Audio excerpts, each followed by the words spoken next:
Alright, what up, people? What's going on? What's poppin'? It's your boy Mr. Locario, the bad boy of the dating game. What's good? So today I'm gonna be talking about, see, these fucking people outside, man, making all this goddamn noise. But anyway, today I'm gonna be talking about, you know, why you need more experience with women. And, you know, your lack of experience. These fucking people outside are killing me right now with this, like, get your car handled. But anyway, we talk about how your lack of experience is fucking up your situation. You feel what I'm saying? But before I get into all of that, you gotta give me 1 second. I gotta turn on this fucking fan because I'm about to die up in here. Anyway, all right, I'm back. I'm back. So what's going on, people? What up, Trav, Damiola, Chris, Alan, Savage, D Savage, what's good? Paul, what's up? Nah, Savage, I just started, so we just starting the show. We just starting the show. So yeah, so today I'm gonna be talking about why, you know, a lot of guys are having issues with women, and it's because they don't have that much experience dealing with women. You understand? And so when you don't have that much experience, all you sort of go after is, what happened? I need it.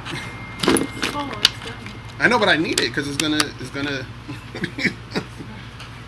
oh my goodness. Anyway, so I'm just saying I need it. Anyway, so what's going on, people? So basically what I want to talk about today real quick is you know, how what happens is a lot of times the reason why guys have a lot of issues with women is because they don't have enough experience dealing with women. And since you don't have enough experience dealing with women, there's a lot of things that you don't understand when it comes to interacting with girls. So you're always looking at shit from the, you know, you're on the outside looking in instead of being in the situation. You feel what I'm saying? Damiola, you said, should you be blunt with women? Yeah, why not? Why not? So the caller number 646-481-3901. Make sure you guys go get How to Have Sex with 2 Women a Day, the ebook or the hard copy. You should get the hard copy, and I will mail it out to you, and it will be autographed. You feel me? So make sure you go and get that. All right. So yeah, so make sure you guys get that. Also, make sure you guys join the Patreon. Go to patreon.com/Mr. Locario.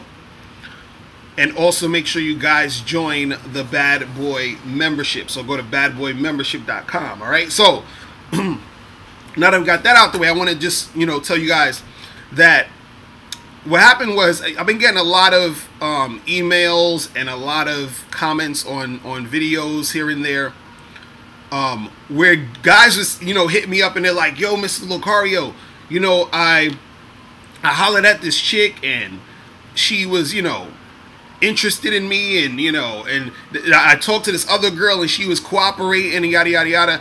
And what happened was a few of these guys that hit me up, they were guys who were dudes who said that they weren't that good looking. You feel what I'm saying? But I'm going to get back to that in a second. Hold on, let me take this call real quick. Yo, what's poppin'? Who's this? Drake from South Carolina. What's going on? What's poppin'? Alright, I want to know, how did you become a dating coach? Mm-hmm.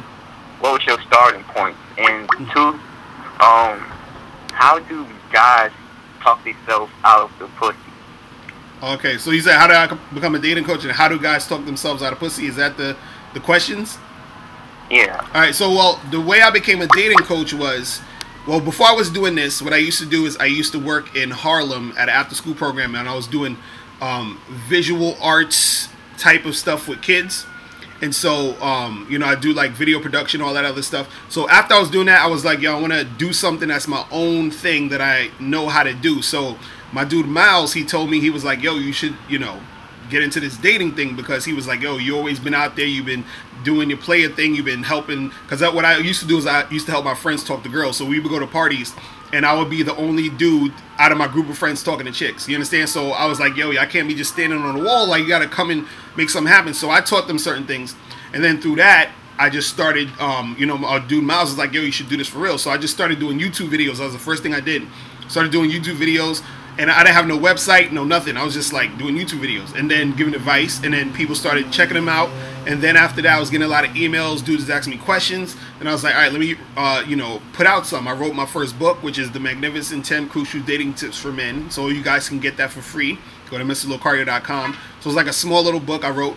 Then after that, it just snowballed from there. So I just started writing for other websites. I put up my own website. Started writing my other book. This was like the second book I wrote. Actually, this is the third book I wrote. The second book I wrote was for women. This is the third book I wrote, How to Have Sex 2 Women a Day. And then that was it. And I just kept going. So I've been doing this for 10 years. You feel what I'm saying? Almost 10 years. This next year, I think October, is going to officially, I think, make it 10 years. You understand? So I've been doing it for a minute. So that's how I became a coach. I just kept going and making it happen like that. As far as dudes talking themselves out of pussy, right? Usually what happens is that the reason why guys talk themselves out of having sex is, and this goes, it's along to the topic where I'm talking about not having experience with women, is that certain guys, they feel like they need to do a lot of extra shit in order to get a girl interested. So when I say extra shit, I mean a lot of extra talking, a lot of extra, like, doing a whole bunch of extra stuff, either talking or something that has to do with action, meaning you might be at a spot buying a girl a whole bunch of drinks, or you might be dating a girl, you're buying her presents and shit and doing a whole bunch of extra stuff. So the extra stuff is the reason why they talk themselves out of the pussy. So what happens is a guy, instead of just cooling back and chilling and doing enough to where he needs to make it go from point A to point B, he feels like he needs to do extra in order to get the girl interested in him to have sex with him. And then that extra thing is the thing that makes him talk himself out of pussy. This is why I always tell guys, when they get a girl's information and get a girl's number, just hit her up to set up a date. Don't be texting her, calling her every day of the week and talking.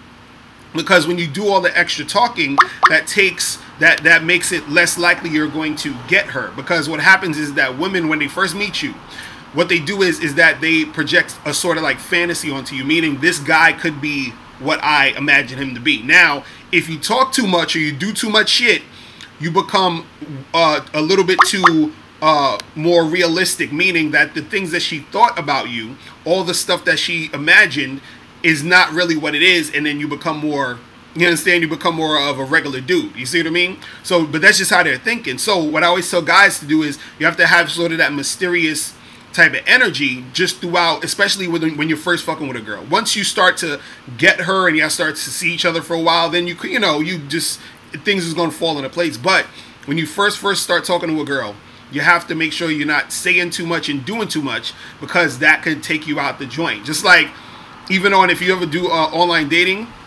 what women do is, generally, they'll look at shit in your profile. Like, let's say you write a whole bunch of shit. If you write too much stuff, they're looking for reasons to dismiss you. Even in sometimes your pictures, they're looking for reasons to dismiss you. So the more details you give a woman, the easier it is for her to find a reason to not deal with you. Do you understand what I'm saying? So a lot of times it's best to go from meeting her to having sex with her without giving her too much information. You see what I'm saying? But go ahead, what you gonna say? You're a genius. Like, how did you become like so good at this? This is what I'm saying, right? This is what I'm saying in today's show. The reason why, see, let me tell you guys something. The reason why because I don't even think, like, I always look at it as I'm still learning. You understand what I'm saying? And so I relate to a lot of guys that call in and they write me stuff, because all the stuff you guys are going through, I done went through a million fucking times. But the reason why I understand it is because I study it and I live it. Do you understand what I'm saying? This is what I'll try to get you guys to understand, is that in order for you to get good at it, you have to study it and you have to live it. You have to actually put yourself in the situations, because when you put yourself in the situations, what you're going to start to see is you're going to start to see patterns. You see what I'm saying? And so when you see those patterns, it's going to teach you certain things. You're going to be like, oh, I noticed every time when this happens, this usually happens. You understand? Or when I say this, this usually is the response I get. Or I always notice that when I talk to girls, 9 times out of 10, they'll act this way if I'm saying this, or they'll act this way if I'm saying that. So then what happens is that you get all of that information, and then it gives you a step up for when you're trying to talk to the next girl. So for example, if I talk to a girl and I say to her, you know, like, let's say I'm at a bar or something, and I'm talking to some girl, and I'm just like, hey, what's up? How's your day going? How's it going? What's your name? Or whatever, right? And if she's like, you know, acting all standoffish or whatever, right? And she's acting all like stink, you understand? Then either I could just ignore her and keep it moving, or if I want to still play along with it, what I do is I throw something out that's, you know, abstract or something she probably hasn't heard to get a response from her. And so what I usually do, and I talked about this before, is when a girl acts stink or acts funny, I always say to her, I'll be like, hey, you know, I understand why you're acting that way. You never talk to a dude as fly as me. I know you usually get with cornballs and guys who ain't really about shit. So it's cool. I understand. And then so when I say that, usually I get a response of either like she'll laugh about it, or she'll be like, oh, you know, who do you think you are, or whatever, but just very sarcastic. But I'm getting a response. So the thing was, when I first did that, when I first started doing that, I got the response. So I said, let me try it again. And then I got a response again. I was like, let me try it again. I get a response. So usually 9 times out of 10, I get a response. So I know when a girl is acting stink, I just go to that thing. You understand what I'm saying? So, but I only knew that from being in the game. You see what I mean? Or so like, or just in case, or let's say like if you are talking to a girl and you go indirect, you might say, hey miss, you know, that's a nice bracelet. Would you get that? And then you are seeing how she responds to you just having a conversation. So a lot of times it's really just you being in it. You see what I mean? Being in the situation. Because a lot of things that I learned from studying other guys when I was younger who would do certain shit. And then I looked at what they were doing, and I implemented it in my thing. And then when I started doing shit, I started learning more shit, and that's how I teach other people. You see what I mean? So it's just a lot of observing. It's a lot of, but again, you have to be in the situation. This is what I keep trying to tell guys. Most of the guys that are complaining or get mad about dealing with women is usually guys who are on the outside looking in. Because if you're inside, meaning you're actually going and doing shit, and you're not letting rejection and all that scare you, then you're gonna learn more shit. You see what I'm saying? That's how you learn more things. Because a lot of the guys that complain, you know what's funny? I can tell just by talking to a guy, or just the things he says, I can tell the guys who get women or who are involved with women just generally, and I can tell guys who have really little to no experience dealing with women. I can tell just off of their energy and the shit they're saying. So anytime you see these guys on YouTube where they got videos like those, you ever heard of the TFL dudes? They call themselves True Force Loneliness or some shit like that. So those guys, right? So those guys, you can tell just by their aura, they get on camera and you can see the insecurity, and you know they're not getting no shit popping. But and the thing is that they're not getting anything popping because they're not really going out there. Or what they'll do is they'll talk to 1 or 2 girls, get rejected, and then they'll not talk to a girl for 3 months because they're so hung up about that rejection that happened 3 months ago. You see what I mean? So it's crazy. It shit is it's crazy shit. All right, that's it. That's all my questions. That's what's up, man. I appreciate you calling in, bro. All right, man. Cool. So yeah, man, it's really it's the fucking experience, guys. That's what I'm trying to tell you. I'm trying to get your ass out there and experience shit. You got to experience things. You understand? What up, Jay? What's going on? June, what's up? You said, what do I think about giving a girl your number? Yeah, give her the number. Tell her to call you. Tell her when to call you, because you still got to give her instructions. That's the thing. You see what I'm saying? But see, this is the thing with a lot of women in general, is you got to understand that, and I'll say this, it's hard to understand sometimes when you're talking about women, and trying to understand women just through the eyes of, or just through like asking women, or or observing women on their own. You got to understand women in relation to how you're going to deal with them by observing a man interacting with a woman and seeing how she reacts to him. Do you understand what I'm saying? Because if you ask some girl, oh, you know, hey, you're a girl, give me some advice on, you know, what do you like? And but she doesn't fucking know. Do you understand what I'm saying? And always use it like this. It's like if you were let's say you're at home and you get a package from Amazon, right? And I say, oh, that's cool, you got a package from Amazon. And then I ask you, I say, hey, could you explain the process of getting a package from Amazon? You can't explain it. You're just the recipient of the package. You don't know the ins and outs of Amazon's company, how they package, how they ship shit, how they do all their stuff, because you're just the recipient. The women are the recipients of you approaching them and interacting with them. They don't understand. They can't tell you shit because they don't know. You see what I'm saying? They're not on that side. So you have to ask a guy who approaches women. You see what I mean? So that's the thing that the mistake guys make, is that they're looking for answers to attract the women by asking women, but they can't give you the answers because they have never been a man trying to attract a woman. You see what I'm saying? So you have to ask the person or people who are the people who do that shit. You understand? Because they have that experience. So you know, that's what it is. But yeah, I see a few people calling up. Let me give you guys the number again: 646-481-3901. Alright, let me see who this is. What's going on? What's popping? Who's this? Hey, what's up with you? It's hard to talk to. This H.A. Haynes from Seattle, Washington. How you doing? I'm good. What's going on with you? Hey, man, I'll let you know I just got smashed. I smashed a woman last week. That's all good. Nice, nice. Thanks to you, man. Nah, that's all you, bro. You made it happen. Yeah, it took patience, man, but I had to learn to observe. And I was just watching your videos. I said, you're right. Yeah, you're right. Yeah, you're right. But, you know, I learned a lot. That's what's up. That's what's up. So what else is going on with you?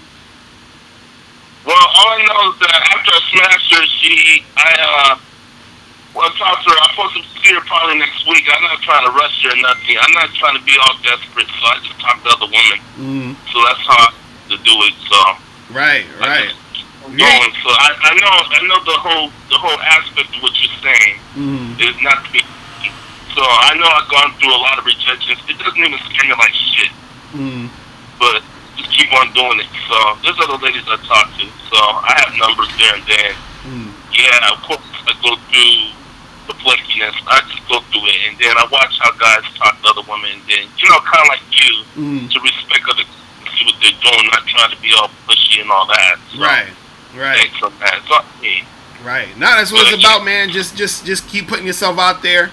You know, learning the game, because the thing is, the more you understand the game, the easier shit's gonna be for you in the long run. You know what I'm saying? And you save a lot of time and energy understanding certain things. You know what I mean? Because see, this is what a lot of guys do. See. What guys don't understand is that women will act different towards different guys. You understand? Guys make the mistake of thinking that, oh, this is how she is. No, this is how she's acting towards you. So therefore, since you believe that, then you open up the floodgates for her to be able to play around and waste your time. See, this is why I tell guys like, yo, because for example, there was this one girl that, and I talked about this before, I think, this one girl that this is years ago, I had sex with her maybe like the first night I met her, right? And then I found out this dude that I knew was dating her, but I found out afterwards. And he was like, he told me like, yeah, I've been seeing this chick for a minute, blah, blah, blah. And, he was like, yeah, she's different. She ain't one of those, girls that's loose and blah. He was saying all of this shit. So I'm talking to him. I'm like, oh, okay, she sounds good. I said, I was like, and he showed me a picture of her. So he showed me the picture, and I said, yo, I was like, I hit that like a week ago. You know what I'm saying? So yeah. So that's what I'm saying. So don't get caught up in thinking that that these chicks are a certain way, and that's just how. No, they're different to different guys, and this is what learning the game and understanding and dealing with a lot of different women teaches you, which is good at what you're doing right now, is that you're actually getting yourself out there and immersing yourself in it. You feel what I'm saying? Yeah. So Yeah. you know. That takes a certain amount of time. Shoot, I be working 40 hours a week or more. Right. But right. I'm just like, it's not as easy as it seems in a way. I know I've been doing it for a while, but it's just at a certain time or a certain degree of doing it. You know what I mean? But yeah, I hear what you're saying. I need to find some time also. That's why I do it like at least twice or three times to talk to certain females to approach before going to work. Right. The kind of woman who go to work feeling positive. Right, and that's the thing too. That's another thing too, because I had a dude. Somebody wrote me a comic the other day. And he was like, you know, how do you balance out the time, because it takes time to make this shit happen. And this is exactly why I tell guys that it's important to learn the game, because the more you learn and the more you know, the less time you have to put into it. Meaning, because I always say this, you got to put in time and you got to put in effort, you got to put in energy. The less you know, the more energy you got to put into it. You feel what I'm saying? So it's like the less knowledge you have of it, right? The harder you're going to have to work, because you're going to have to work hard to get to the point where it becomes easier for you. So the more you work on it, it gets easier because you know more. The more you know, the easier it gets. The less you know, the harder it is, because you got to get to that point where you know more. You see what I mean? And so that's the thing. So, you know, when dudes is like, because everybody's, you know, doing their thing and they're busy and all this other stuff, but it's like with anything else. The more knowledge you have, the better off you're going to be, and the more the less time you're going to have to do things to get a certain outcome that you want. You know what I mean? So yeah. So that's what I learned real quick. When I talk with some females at times, usually at times I gotta know how to time it right. I have trouble at that, but that mistakes happen. Right. I've been through incidents. I've seen adorable females that I talk to, and yet they, you know, at times I want to give the number, yet they do and don't. And I can't feel that I shouldn't be angry at them. Sometimes I say, you know, good luck finding a man, and that's on you. Sometimes, you know, they laugh at times, but if you show them a response back and they feel that, okay, this guy doesn't want to talk as much as, you know, he wouldn't be as needy. Well, it's not as needy, and you left it, you just give him the number, you just walk away. You don't have to, you know what I mean? Where you can't contact with them. It's good to at least leave a positive response saying, okay, I'm out. See you around sometime. You know what I mean? Right. Well, that's the thing too. You got to always be cool and chill and calm and collected the whole time you're dealing with women in every aspect. Like because see, getting angry or getting upset at what a chick does, you understand, is really not about her. It's about you. It's about how you're responding to that stuff. And so if you make that shit get you angry, or you have like an attitude, because you know, like there'll be some dudes, they try to holler at a girl and the girl is like, you know, ignoring them or says something stupid or whatever, and they're like, oh well, fuck you, bitch, that you ain't hot anyway. But you know, they be on that shit. So the thing is that you gotta, for yourself, be able to train yourself to not be reactive in that way. You understand what I'm saying? Because it's not about her, it's about you. It's about you, you know, reacting that way, and you're reacting that way because there's something inside of you that is attached to something. You're attached to that outcome. You're attached to, you feel like you need that woman for either your validation, your ego, whatever it is. You feel what I'm saying? Yeah, I understand. Is it something to do with how you're conditioned in a way? Yeah, of course. Of course. That's exactly what. Well, this thing for a lot of guys, right? They base their sense of self-worth. They base their sense of self-worth on women, on how much women they got, how much women they having sex with, how hot the girl is, you know, if this girl likes him or not. So they base all of that off of women. See, what I try to teach guys is that, yo, when you're in the game and you're doing your thing, it's supposed to be about you, but it's not really supposed to be about her in the sense of you trying to find yourself sort of through her, or trying to feel happy through her, or try to feel good about yourself through her. You understand? It's almost like she's part of your thing, but she's not the thing. Do you understand what I'm saying? And so understanding that she's not the thing, you got to understand the thing is you, your purpose, your life. She's just part of that. She's just an aspect of that. So you're trying to find a woman who fits into that, right? You're not trying to find a woman to validate you or to make you feel good about you. You're supposed to feel good about you regardless if you have women or not, right? But the thing is that within that, understanding that it's about you, you have to sort of figure out what is it, what do I want in regards to that woman when it relates to me. It's just like anything else in your life. You might say, what type of job do I want? What type of house do I want? Where do I want to live? What type of furniture do I want in my house? What type of car do I want to drive? What type of woman do I want to deal with? You understand? It goes all in the same thing. So you're not looking at the woman as like the end all be all of everything. She's just grouped in with everybody else, with everything else. You understand? But everything else is about you. You see what I mean? And so that's the type of thing that dudes gotta understand. So that's what it is, bro. That's what it is. Understood. And the simping is beginning to understand, and then talking to other women how other guys react when you're talking, and they feel. I see them. I'm sorry, talking a little long. I see the insecurity in most guys how they behave. Just when I'm talking like with certain two girls sitting down, and then the guy right there saying, "Hey, we're busy," and I felt that he may want to talk to those two ladies, and I kind of would have said, "You're an insecure guy," but I just kept it a hush and just walked away because I don't want to make it so obvious or make him feel down. You know what I mean? Right. Well, I've learned about the game a little bit and understanding it. And you know what's funny? It's funny. Like if you see two girls talking, and you go up and talk to them, and they say some shit like, "Hey, we're busy." Just understand that they bullshitting. Understand that they bullshitting. They just trying they're just trying to be on some bullshit. Cause you understand something, like all that stuff these women be trying to tell y'all, again, like I said, women will treat certain guys differently. You understand what I'm saying? So it's not that they busy, it's just they don't want to talk to you. You see what I'm saying? And that's cool. That's cool. You don't have to go talk to them. You understand what I'm saying? You don't have to, you don't have to try to go at them because you trying to necessarily go at them or get at them usually has to do more with your ego. You understand?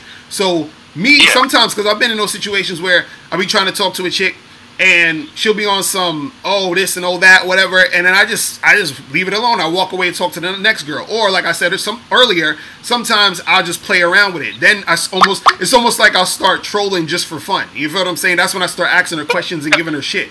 You feel what I mean? But that's just for fun. But it's not like I need to talk to you because it's not that serious. You feel what I'm saying? So it's like it's crazy. It's crazy, man. I think situation when you talk to women, I mean, they may not talk, but you look at them seriously, but in a good posture, with a positive posture, and then they say hi. Some of them don't say hi, but sooner or later they will, because subconsciously they react. Right. It's funny. You ever seen that? I'm at the point that I can do that. Feeling like I'm like one of those popular people, but you're not. Right. You know what I mean? Makes them feel that, okay, I see this guy's there, and they're going to say hi. And then you look back at them, they look back at you from a distance.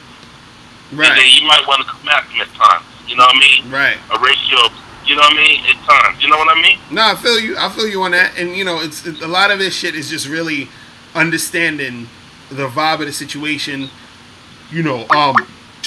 understanding what's going on in that moment, and then just doing or what you feel is the best for the situation. You feel me? But listen, let me get I got like a few more people calling in like crazy. I'm gonna have to holler at you later. All right?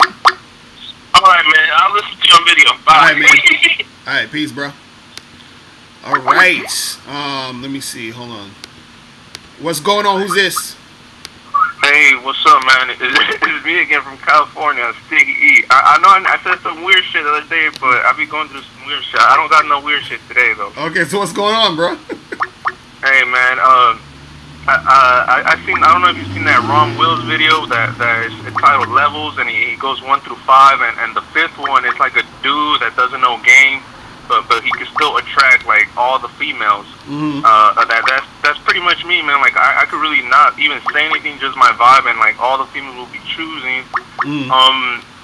Okay, let me see what else. Okay, so I never really had like negative experiences with females. So like you said right now, just be cool, calm, and collective. And my question is, I'm going to school right now, right? So it's more of a professional setting. And my question is, how can you check, or not really check females, but let them know that they that their actions aren't welcome or something like that, but in a professional setting, I'm not trying to roast them or right. Because I'm brutally honest. I don't really give a fuck. I'll say what it is. But right. I don't really know how to sugarcoat shit.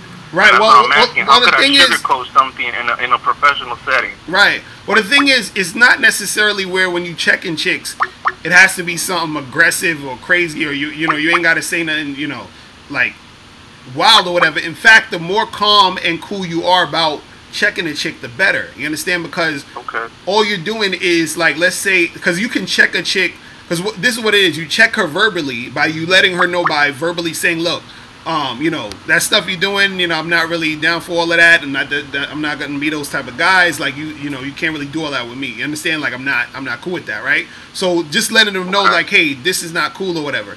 And then also what happens is that you checking them has to be followed up with action, meaning that if they do something again like that, let's say if you sort of trying to mess with the girl and whatever, and if she does do some bullshit, you gotta let her know that you ain't down for it, and then you're gonna bounce if she's on some bullshit. So then you actually got to bounce. You feel what I'm saying? Like you gotta speak what you say. You gotta move how you say you're gonna move. And so that's the thing. You see what I mean? But go ahead. What you gonna say? Okay. Oh, I understand that, but I understand that. But what I'm trying to say is like more like I'm trying to say like teachers or like older females that either kind of like maybe relatives or like I said like a teacher. Teacher, what you need to tell? What you need to check your teachers for? What happened? Like damn near 6. What was that? I said what you need to check your teachers for? What happened?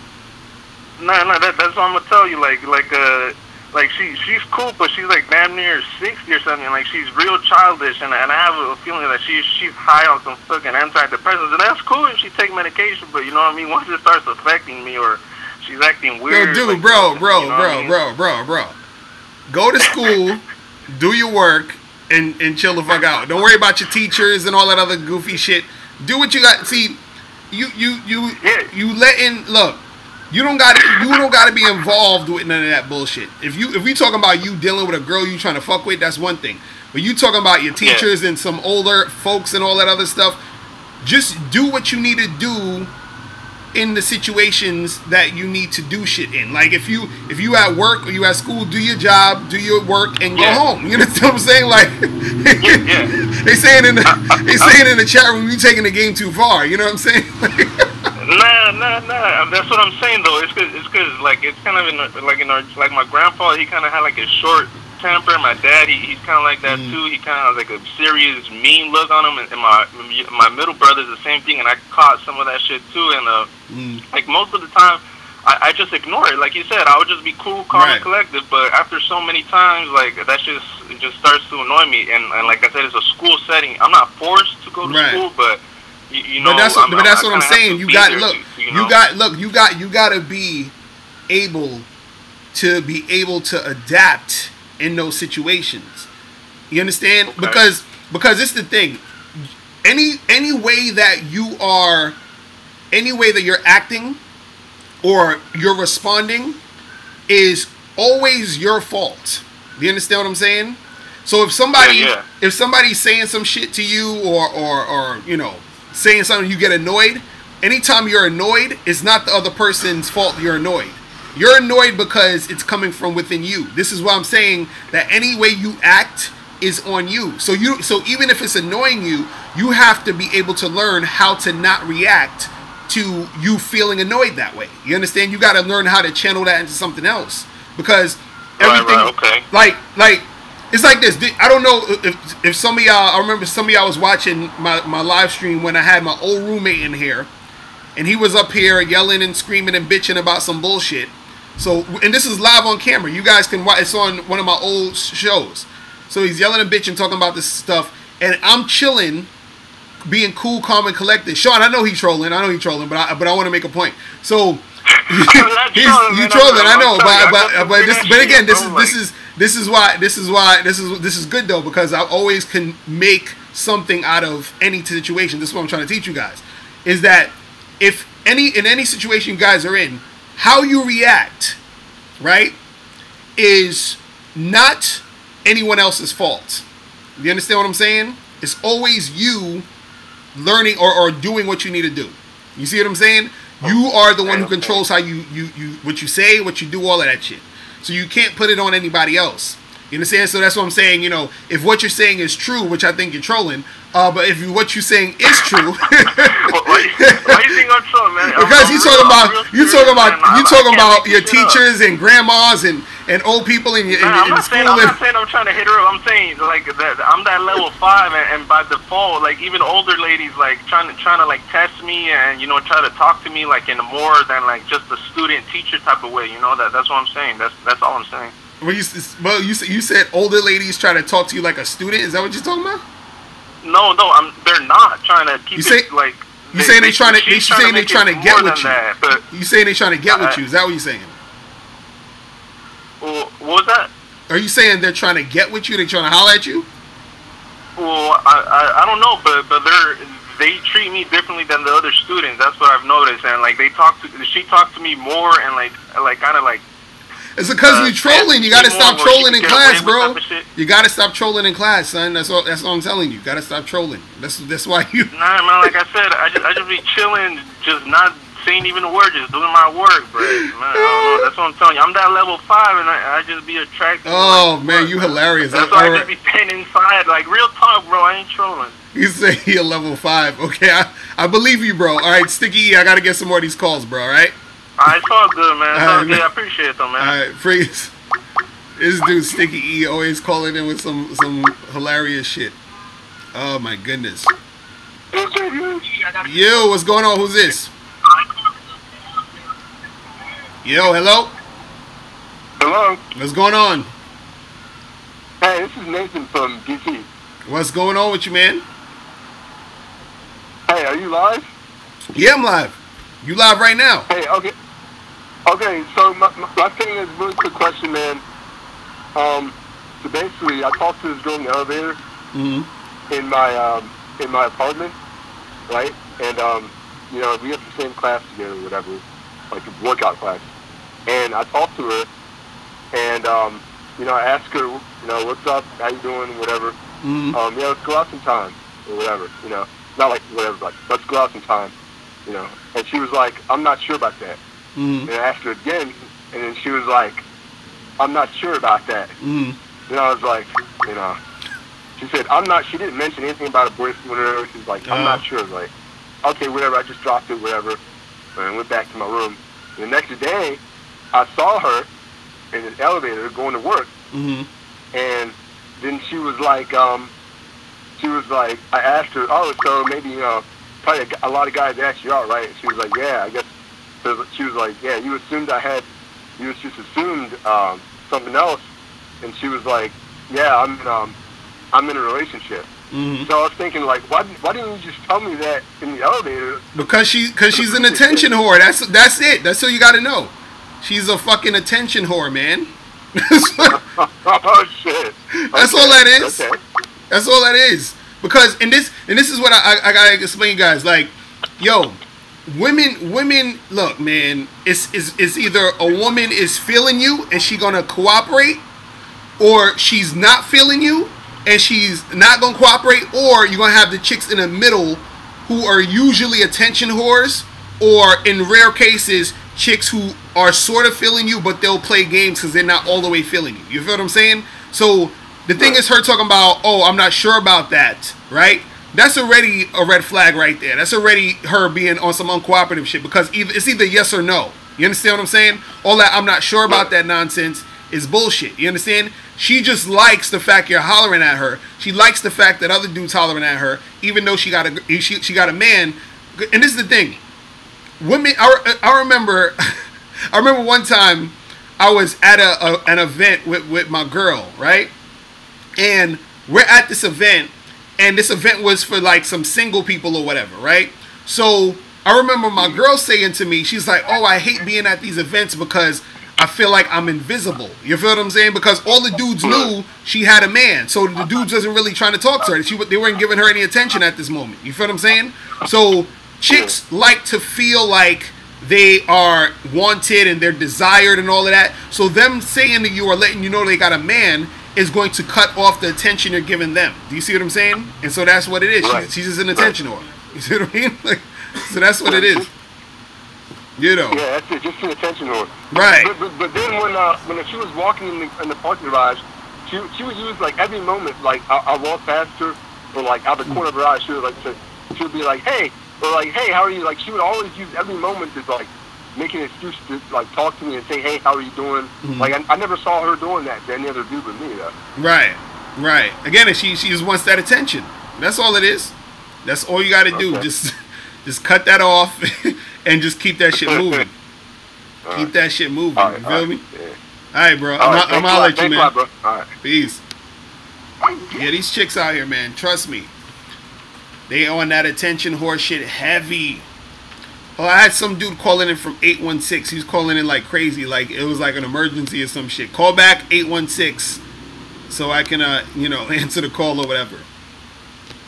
But, yeah, it was fucking windy as hell. You see this shit just breeze. It's crazy. Oh, man. Malcolm Shakur Garvey, what's good? You said give you some tips on pulling girls out the club. You know what you could do, though, is you can go to badboymembership.com because I have a whole program called How to Get Girls from the Club Back to Your Place.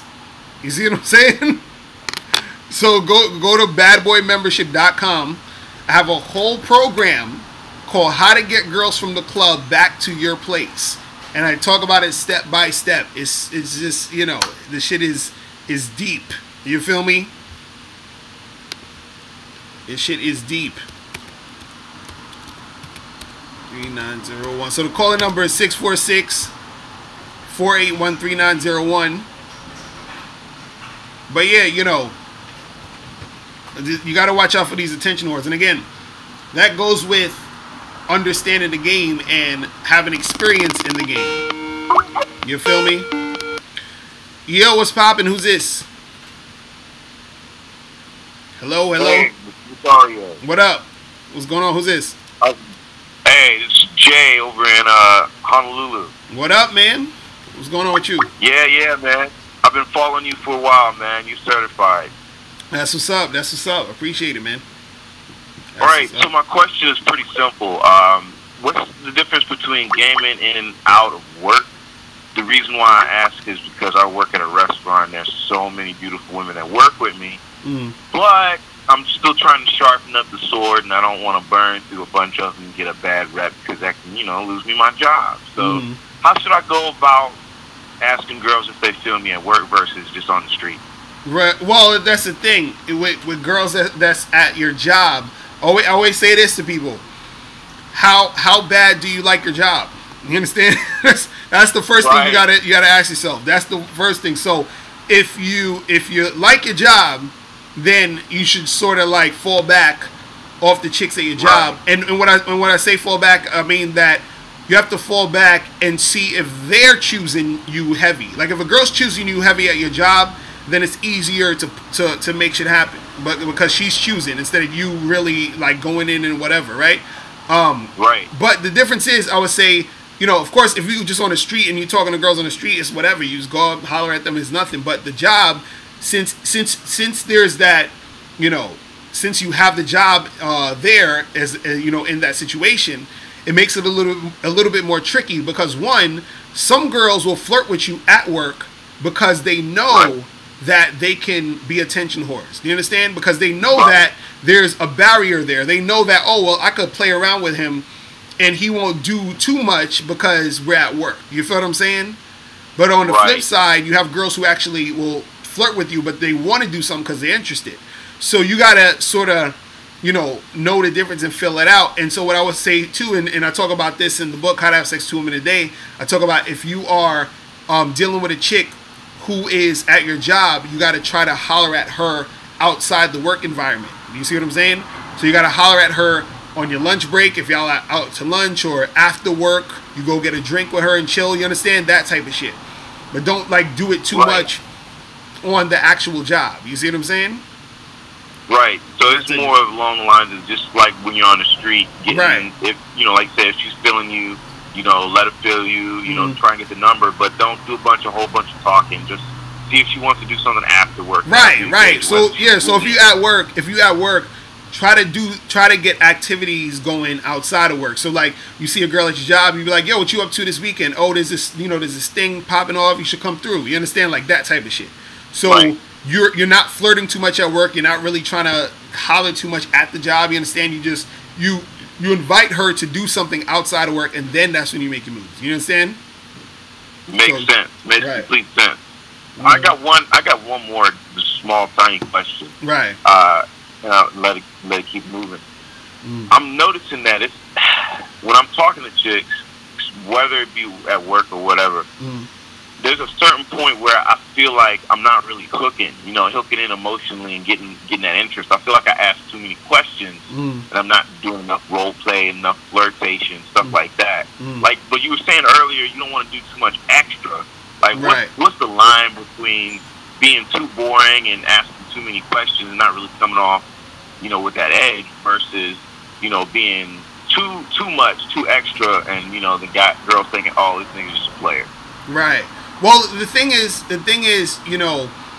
when you're talking to chicks, there always got to be flirting and sexual tension involved. You understand? Like, let's say you at a bar, you're talking to the girl, there has to be flirting, there has to be sexual tension.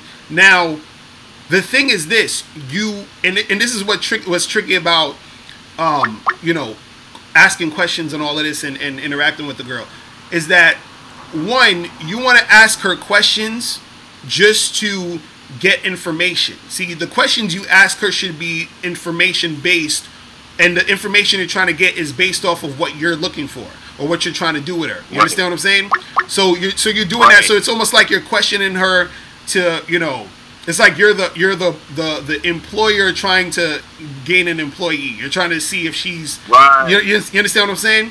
And so while you're doing that, at the same time though, you're still flirting. So for example, you might be, let's say you're talking to a girl or whatever, and let's say she's at the bar, y'all drinking or whatever like that, and you're talking to her, and you say something like, you're having small talk, regular talk, like, oh, where you from, blah blah blah, what you do, all this stuff, regular small talk. Then you move into flirting.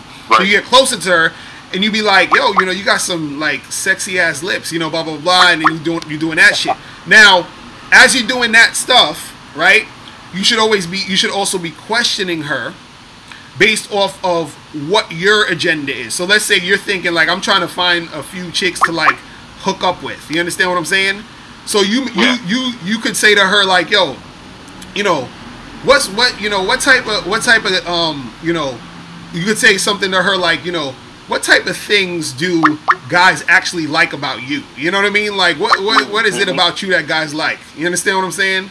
And like that type of shit, because now it's almost like you're investigating her. You understand? So you're because by saying that, even by saying that question, what are the type of things that guys like about you? It's almost saying like, I don't even know what guys like about you, meaning I don't even like you yet. Like if I did, I wouldn't be asking this question. You see what I mean?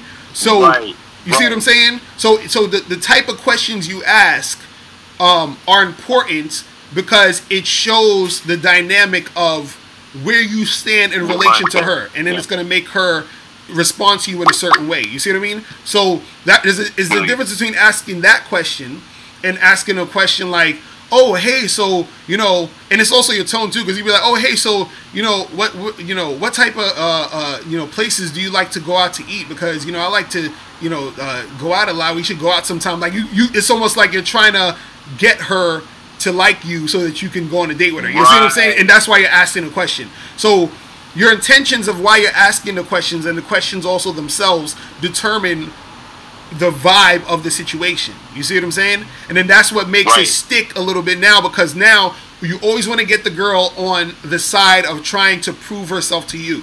So always remember, get her to prove herself to you. You see what I'm saying?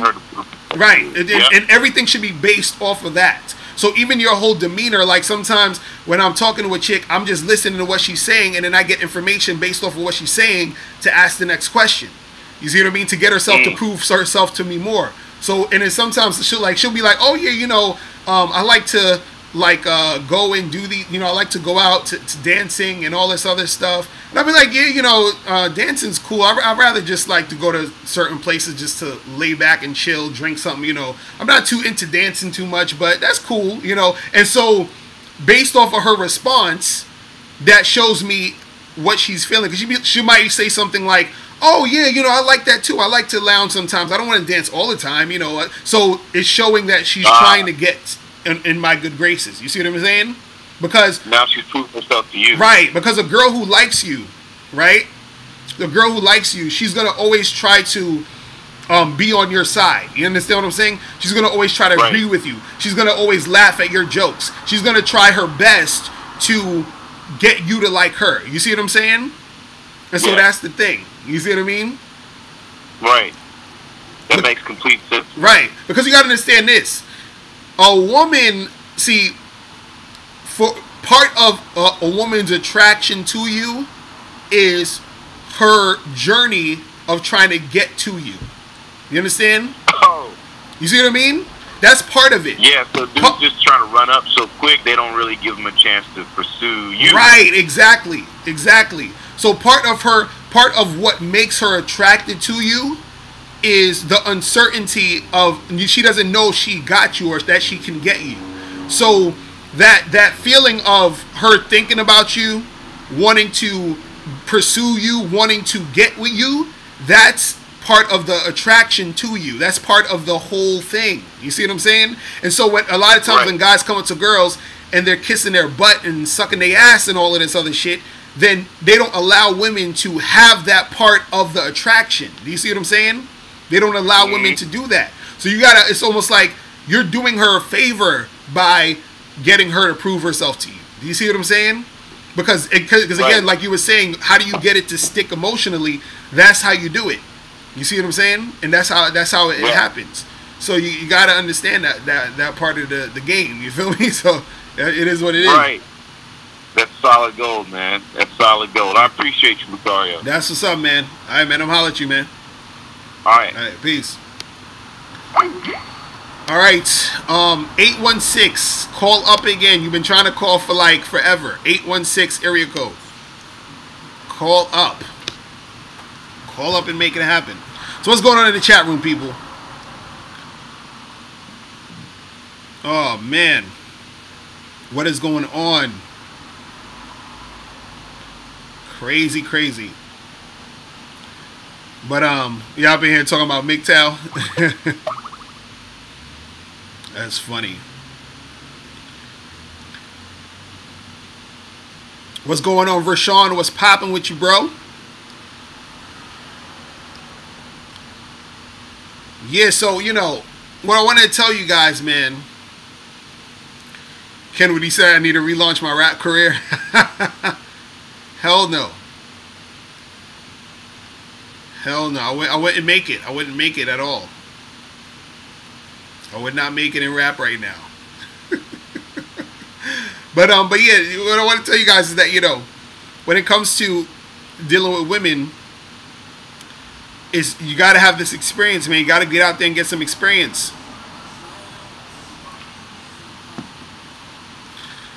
Malcolm Shakur Garvey was good. So you said, can you get the club program without paying for the whole website, the whole membership? Well, right now, unfortunately, it's only on the membership. What I might do, because I was thinking about this, I'm not sure though, because I was thinking about selecting certain membership programs and selling them separately, but it's going to cost you more if it's like that. So that's why I always say it's better to get the membership, because if you go into membership right now, actually, as of next week, because I'm dropping. Let me tell you what I'm dropping next week on the membership. You got to get this shit. This shit is so good. So next week I'm dropping on the membership. It's a program called Easy Attraction. Okay, and so what it is it's a program that teaches you how to attract women with doing less work. All right, because you know I always talk about how you gotta you got to put in a lot of work to get chicks, which is true. But there are methods to be able to get women without putting in too much work. And so that's what I'm going to be talking about for the next, Bad Boy membership program. So this is why I tell you guys to get on the Bad Boy membership, because I have that one that I'm dropping next week is going to be the 50th program. So right now, there's 49 programs on there.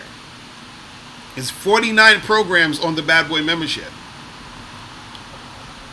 That basically means, like, if you were to join the membership now, it would take you more than maybe almost like 2 days straight to hear everything, like without stopping. You understand? You'd have to listen 2 days straight to get to everything right now. And every month I would put a new joint. But yeah, is this joint called Easy Attraction that is gonna be that I'm dropping. Oh, finally, 816. Yo, what's poppin'? Who's this? What's going on? What's going on, Mr. Locario? This is Aaron. What up, man? You finally got through. I saw you was trying to call, man. What's going on? Yeah, man, you gotta treat the phone line like the game, man. You gotta keep putting your bid in until you get one. That's what's up. So what's going on with you? Nothing much. I called a couple weeks back. I had a confidence question. Right.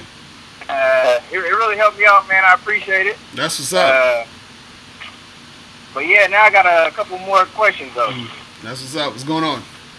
So y'all, a lot of times I'll go to like the grocery store and I'll like get on chicks at the grocery store. And I know you say to flirt with them, like flirt with them, like verbally flirt with them. Right. And then if they're receptive to that, then you can escalate to something physical. So I'm like wondering, is that location specific? Like, let's say I'm at the grocery store, like, right. Do you feel like it's appropriate, you know what I mean, for me to like grab a woman's hand at the grocery store, like, you know what I mean?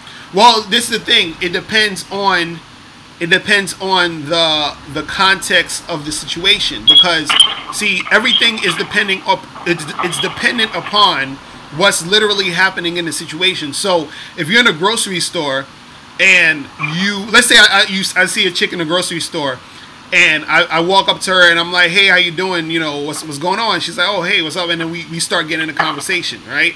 And if I'm talking to her, and let's say I'm flirting with her real quick, and let's say she's actually standing there talking to me for a good 5 minutes, and the 5 minutes is turning into 8 minutes and 10 minutes, and we just been talking, right? So now, the fact that she's standing there that long with me, showing and talking to me, is showing interest, right?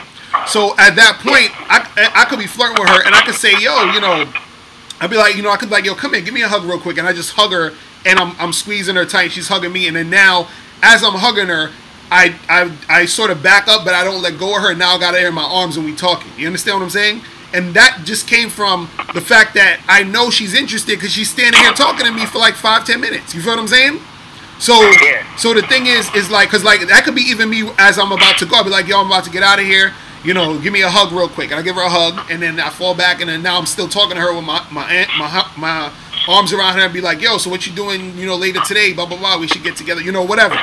So it all depends on the context of the situation. Now, you might be in the supermarket and you might just talk to a girl for maybe 2 minutes, and it might not be feasible to really get touchy-feely with her at that moment because, you know, you're just having a real quick conversation and you might just get information and keep it moving. So in that context, it might not be feasible to, you know, touch her. You see what I'm saying? So it all depends. It all depends on the context. You see what I'm saying? Oh, yeah, you're breaking up a little bit. Hello? Yeah, can you hear me? You sound like you in a... Okay, you get me now? Yeah, I can hear you. Yeah, right. I can hear you now. Right. So that's what I'm saying. It all depends on the context of the situation. It all depends on the flow of what's happening literally in that moment. Because the same thing if you're at a bar, at a club, at a party, whatever it is, it all depends on the vibe of that situation. Because sometimes, even I remember I was with my friend, and we were at this spot. It was, where were we? We were at, it was like a, yeah, it was like an outdoor restaurant type shit. So we walking out of the spot, and these girls are coming in, and he starts talking to the girls, and he's like, hey, what's going on? How you ladies doing? He just walks up to this girl and gives her a hug. Just a stranger. He never even spoke to her, nothing. He just opened his arms and gave her a hug, and she hugged him. And then so after he hugged her, he had his arm around her as he's talking to her the whole time for like the next 5 or 10 minutes. So he got her number, and then when he was leaving, he gave her another hug, and he gave her a peck on the lips, and then we walked out. You see what I'm saying? So he did all of that just off the energy of him just being spontaneous in the moment and her being receptive to it. So again, it's all about the context, and it's all about how you got to see how the women are, you know, being receptive to you and how they're interacting with you. Because certain cues are going to show you certain things. You feel what I mean? Yeah, I feel that. That's what's up, man. Yeah, bro. Okay, and well, see, basically, like I've been, you know, I'm a Bad Boy member, so that's what's up. You know, what I mean, I go through your programs and stuff. And, you know, I started, like you said, you start with confidence, like that's the base of your game. Mm-hmm. So I've been getting my confidence going. So you know, I got that, you know, I got that up to like a moderate level. Mm-hmm. So now, you know, I advanced, you know, approaching. So I did your, I think it was the Master Approaching Women in 30 Days or Less program. Right. Yeah, I did. I went ahead and did that. But so yeah, and it got me comfortable. Like, you know what I mean? I was approaching, it was easy. Like I was like having fun with it. Like, yeah, just running up to him, like you know, getting at him. Right. Yeah, but you know, sometimes life, it can get in the way. Like, you know, sometimes like you might be a little busy, and then it'll mess up your flow. Right. Mm-hmm. Right. And so I was wondering, like, as far as that program, would you say? Because I was comfortable, now I'm like not as comfortable because I kind of didn't do it for like some days. Mm-hmm. Would you suggest to start the program over, or would you suggest? Yeah, that's the thing. That's the thing. I would say, yeah, this is the thing. Definitely continue to do it, or you could start it over. And what you got to do is this: is that it's one of these things where, and I talked about this all the time. You got to continuously do it, meaning it has to be something that you immerse yourself in to where it becomes extremely habitual. You understand what I'm saying? Extremely habitual to the point where it feels funny not doing it. Do you understand what I'm saying? So for example, like even I'll just use myself as an example, like how if any of you keep up with the YouTube channel, right? I literally post a video every day. Like it's almost like there's probably like not one day that I miss. Maybe if I miss one day, I probably miss like one day out of the past like 4 years that I didn't post a video. You feel what I'm saying? So the reason why I post a video, sometimes I'll post multiple videos, sometimes I'll post like 5 videos in a day. And the reason why I do it is because it's become such a habit to do it that it feels funny to not do it. Like I feel weird. I feel like, oh shit, like if I didn't post a video, I feel like weird because it's become such a part of what I do. You see what I'm saying? So the same thing has to happen with when you're talking to women. You're supposed to be able to approach them, talk to them, interact with them so much that you'll feel weird going a day without even saying anything to a woman. Do you understand what I'm saying? And so, right, so you got to get it to that point where it becomes that much of a habit that it becomes part of your everyday routine. You see what I'm saying? So it's not necessarily where you got to take time out all the time to do it. You can do it in passing. You can do it while you're doing whatever else you're doing. You see what I mean? So while you're on your way to the gym, you're going to the movies, you're going to get something to eat, anything. You understand? Where you just have you have a energy where you're talking to girls. Like the other day I went to the movies and I went to go buy some tickets early, and I went up to the booth and I'm talking to this girl. The girl was at the booth. I said, let me get 2 tickets for so and so, and she gets the tickets, and then she's speaking, and I hear that she's French, and I was like, I like your accent. I was like, you from France or something? She's like, yeah, and then we started getting to like a whole 5-minute conversation. You understand what I'm saying? And just off of that, you know what I mean? And I'm just buying tickets at the movies. You see what I'm saying? So you got to get it so where it's such a habit that you're not even thinking about it. You just do. You feel me? So that's what it is. Yeah. You know. That's all it is, man. Okay, I got that. That's all it is. I got one more question. Oh, yeah, go ahead. Okay, this one kind of deeper. It's like, you know what I mean, about a little bit more than women, too. I know you like, you preach you know, to be confident and really believe in yourself, and you know, and perseverance and all that.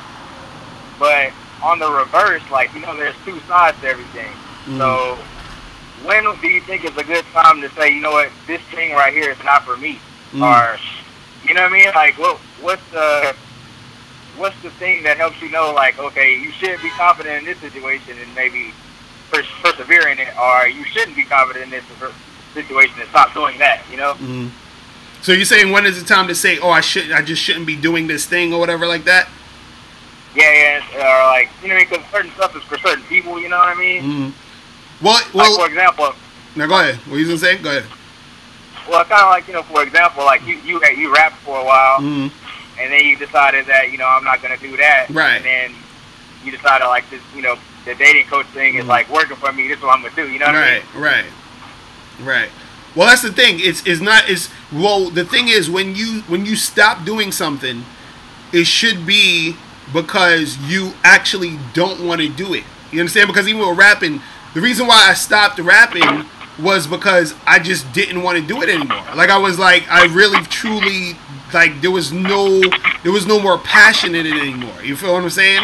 Like, it didn't really do, because the thing was, it was like, there was a time where it was like, oh, this is it, blah, blah, blah. And then it was like, after a while, what happened too was because I got into the industry, like the industry side of it, because I almost got signed twice. You feel what I'm saying? Twice. Almost got signed twice. And I went through a whole bunch of bullshit. Then I had another situation where I was with some other manager and a whole bunch of other bullshit happened. So I got turned off to the game quick. Like, especially, you know, and I always felt like I wouldn't have made it anyway, because the game is so fake that I can't deal with the fake shit. So all of that shit combined made me not want to fuck with it. You feel what I'm saying? So the thing was, when I with the stuff that I'm doing now, it's because I actually love doing it, and this is why I do my shit basically like independently. You understand what I'm saying? All this other stuff. So the thing is that you got to be confident in what you're doing when when it comes to you doing what you want to do. But at the same time, if you stop doing something or if you quit doing something, it should be based off of the fact of you not wanting to do it, and not necessarily based off of you quitting or you not doing it because you feel like you're not good enough, or you feel like, you know, you're not gonna make it, or you feel like nobody's gonna like you. If you're doing it for those reasons, then you fucking up, because you're doing it based off of reasons that go beyond you. You feel what I'm saying? So if the reasons are beyond you, then that's when you shouldn't be doing it. You understand? But if it's the reasons that, you can hear me?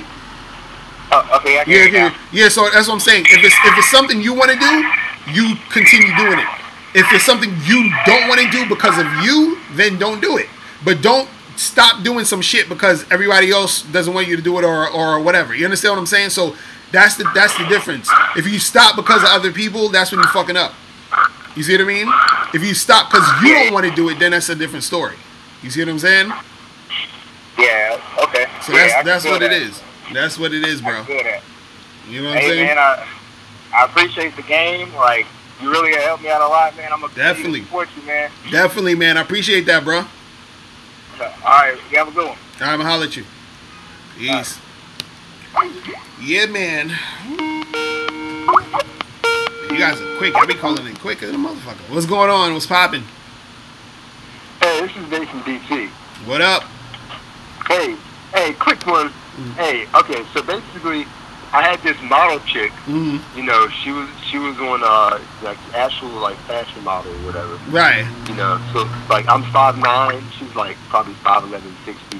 You know, we meet up. You know, we hit it off after finally getting our schedules together. So we meet up at this festival in DC. It's called the 8th Street Festival. You know, it's a street festival. You know, everything's popping. Everything. You know, people are walking around and stuff. You know, so she texted me. She was like, "Okay, I'll see you there at 5:30." Okay. All right. I can't wait to see you. Love to meet you in person. I was like, "Okay, that's cool." And so basically, like, she, I texted her again. What's up? I'm here. Actually, no, it's 4 o'clock. What's up? I'm here. I'm here at 4. And then, she texted me. I'm on my way. Then I don't hear anything from her. And she said, "I'm running late." And then an hour and a half later, the chick shows up. So you waited. So wait. So you waited an hour and a half for this chick? No. What I'm saying, I was there. Like I went by myself. You know, she was coming there to join me, and so I had some.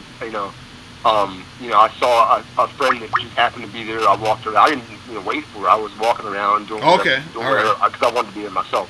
Right. So I was walking around and whatever, and met a female friend of mine that was there already, and then we talked and stuff. So she texted me an hour after later. Okay, I'm here. And now it's 5:30, and she finally comes up, and so I was like, okay, I'll come meet you. Right. It was cool. I mean, we walked around and stuff. You know, we finally met up. The weird thing I should do is like, the shit doesn't happen again. But the chick is an hour and a half late and shit. Right. You know, I'm already there. I'm enjoying myself, but the chick is an hour and a half late. You know. Right. And did you tell her? It's fucking wind is crazy in here. Did you tell her to? So you told her to meet you at a certain time, or did you tell her, hey, I'm gonna be at this spot, come through? Did you tell her a specific time to meet you? Yeah. I mean, we agreed, like, okay, well, I'm gonna meet you here at 4 o'clock. Right. At this Ethiopian. I'm gonna meet you at this restaurant at 4 o'clock. And she said, okay, I can't wait to see you. I said, I'm coming to meet. I said, yeah, meet me here, because I want to, we want to meet each other. Right. But I don't know if maybe she assumed, because then she texted me before that. She was like, I'm sorry, I thought, I wasn't sure if you want me to come. Maybe she assumed that I would be with like friends and shit, because I was there by myself, just hanging out and enjoying myself. Right. And so with this girl, because the thing is, I want to get some context of you and her. Like, how did you meet her? Like, where do you know her from? Like, what's the situation with her? Online. Okay, Cupid. Okay, so you met her off of Okay Cupid, and then you said, hey, come through to this spot, meet me here at 4, and then she came at 5:30? Yeah. Oh my Jesus. That's ridiculous. Well, and how was she when she God, this fucking shit in the background. Anyway, how was she when she got there? So you said everything was cool, like y'all everything was cool when she got there? Yeah, she was cool. She was cool. Like I said, she was a model or whatever, but I didn't talk to her about the model shit. Right. She had other shit going on. And did you guys kiss and all that? Did y'all kiss and touch and fucking? What did y'all do? Yeah, definitely. I mean, we were just there. I grabbed her arm. I grabbed her by the waist. I held her. I walked her down the street and stuff and whatever. We didn't kiss or anything. We were touching and whatever. While we were there and stuff. She paid for all her own shit. You know what I mean? I didn't have to make her pay for her shit. She paid for her own shit. Right. So. Right. And so what is she and what is she and you kissed her? No, we were just touching. Why you didn't kiss her for? No, it was a crowded, like it was we were just walking around a lot, and we met up with another friend of mine. She had to be there, so we just talking and whatever. And so wait, hold on. So you said you met up with another friend of yours with her while she was with you? A female friend, yeah, just real quick, like 5 minutes. I just said what's up to her, and then we did. Oh, because I'm trying to get the story. So you ran into the female friend just randomly, or you actually invited the female friend? My friend just happened to be there, so I hit her up. I said, "Where you at?" And then we met my friend for like 5 minutes. I said, "What's up to her?" And then we both, me and the chick from OK Cupid, the model chick, we just went together and went off somewhere else. Okay, and so now, what are you doing? What's the next step? Did you hit this girl up again? You trying to see her again? Like, what you trying to do? Yeah, definitely. I just hit her up. I just said, "What's up?" I just hit her up. Right. So all I would say is this: this is what I would say, because seems like you had a cool time with her. She seemed cool, whatever. What I would say to her is, try to see her again. You understand what I'm saying? Yeah. And tell her to make sure her ass is on time. You know what I'm saying? Right. And so you don't gotta say it where it's like super fucking stern about it, but you gotta be like, yo, you could even sort of joke about it, be like, listen, since you came late last time, this time you got to make sure you're on time, or you're gonna have to like take me out, wine and dine me. You're gonna have to buy me some gifts if you late again. Like there's a penalty, like whatever, something. You got to let her know. Look, this late shit ain't cool, right? And when she showed up, I made her hold my bag. Right. When she showed up, you know what I mean. And so, but this is what you got to do, though. You got to make sure, man. I'm telling you, you got to make sure you kissing her and you trying to get some sex popping. You understand what I'm saying? Right. Like the next time you see her, get up on that heavy. You feel what I'm saying? Right. Like don't waste too much time with that. You got to make sure, like, because I tell guys all the time, the sexual component of it has to be going. It has to be happening. You feel what I'm saying? It has to be happening at all times. And especially in the beginning of the situation, because remember, when you're dealing with women and it comes to relationships, it's all about momentum, especially at the beginning. You feel what I'm saying? Right. So you got to keep that momentum up. So, Okay. So yeah, definitely hit her up again. Tell her ass not to be late. And then, make sure you turning up that sexual tension while y'all together. You feel what I'm saying? Yeah. Do you think because she's a model, she's used to just dudes doing whatever the fuck people tell her, or doing whatever she tells them? Probably, and that's why, you got to make sure that you differentiate yourself from all the other guys, and not just be on some shit where you're just doing whatever and letting her get away with whatever, and you understand what I'm saying? So right. It's like that, because it's almost like you got to have a balance of, you want to let them know what the deal is, meaning like what is and isn't cool, but at the same time you don't want to seem like a tyrant, or you don't want to seem like you're like extremely phased by it. So it's always a thin line of really trying to bring that across. You understand what I'm saying? Yeah, you gotta let them know what the deal is. Right. You gotta let them know what the deal is. Yeah. Right. You see what I mean? So that's what it is, man. You feel me? All right. Thanks a lot. All right, bro. I'm out at you. All right, man. All right. Peace. Yeah, bro. So what's going on, people? What is going on? Oh my goodness. What's popping in this chat room? My dude Ojani in the building. Ooh, man. Y'all been talking about me rapping and shit? Y'all hilarious. Adisa Gemma, you said, how do you deal with people that ignore you other than charging them to the game and going silent on them? Is there any way to follow up? Well, that's the thing. You gotta ask yourself, why is she ignoring you? You understand? Or why is the girl, or whoever, being that way?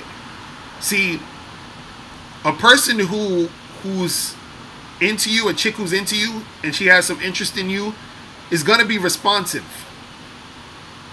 The more interest she has in you, I should say, the more responsive she is, the more interest she has in you. The less responsive she is, the less interest she has in you. It's really that simple. Yo, what's going on? Hey, what's up, Locario? What up? Who's this? He to succeed. Oh shit, my nigga, he didn't succeed. What's going on?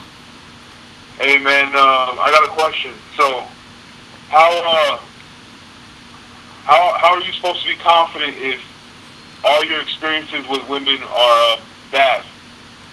You said, how are you supposed to be confident if all of your experiences with women are bad? Yeah. Okay, I'll answer that. Woman, she don't like you.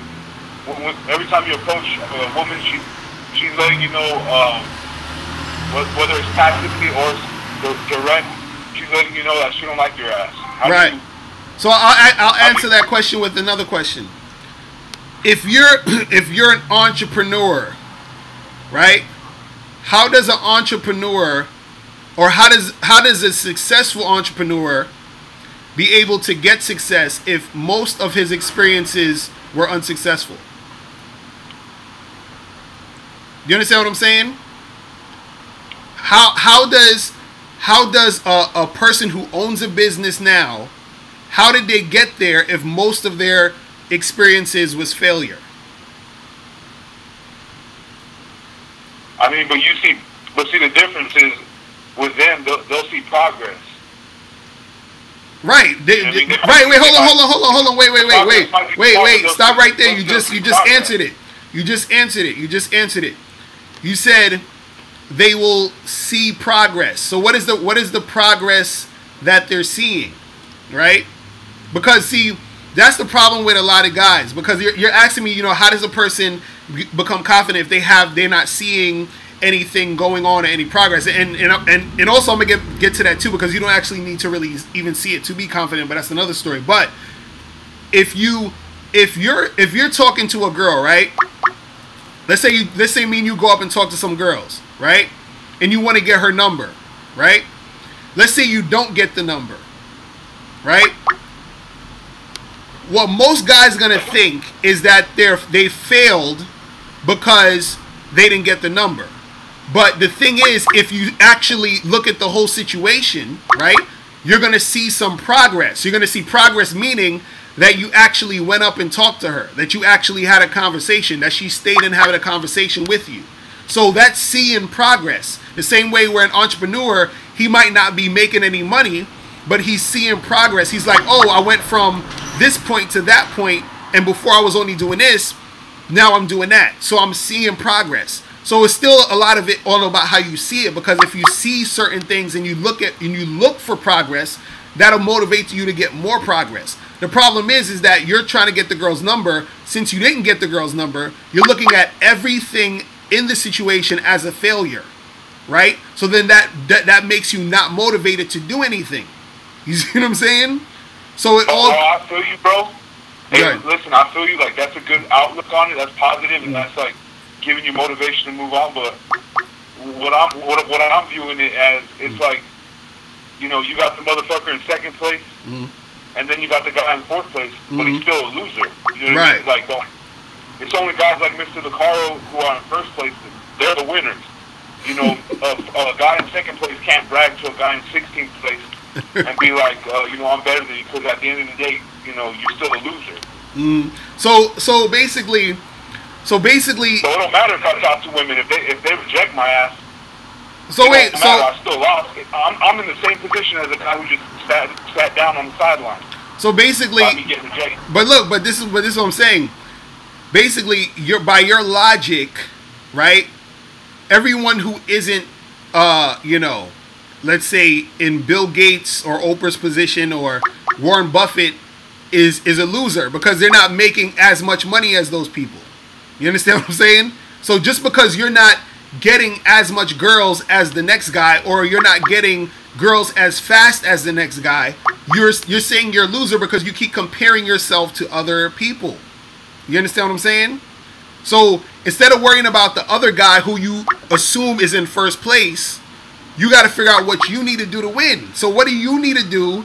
What does Heat and Succeed need to do to get the girl? That's what you got to ask yourself. Because it don't matter how much girls I get. You understand what I'm saying? It don't matter how much girls the other guy get. It matters about how much girls you get, because you're the one who's going to be in a situation.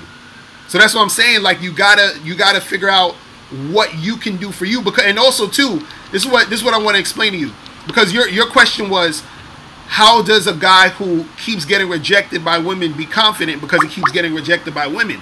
See, it's okay to be motivated by the success that you get from women, but it's not really the best thing to go by, because if you're trying to get your motivation or your confidence through your interactions with women, then you're going to get your insecurity through your interactions with women. You understand what I'm saying? So your confidence... Don't you start feeling yourself, though, after, you deal with a woman and she's giving you positive... she's giving you a positive response? Yeah, well, a lot of guys do be feeling themselves. And the thing is, that's really all ego. Like, if you understand it's ego, then it is what it is, but it's really all ego. So you feel yourself because you feel like that's the ego talking. You feel good about yourself. You feel like you're the man because this girl hollered at you. But the thing is, you should feel like you're the man if the girl hollered at you or not, or if she gave you the number or not, if you're having sex with her or not. You see what I'm saying? And this is I agree.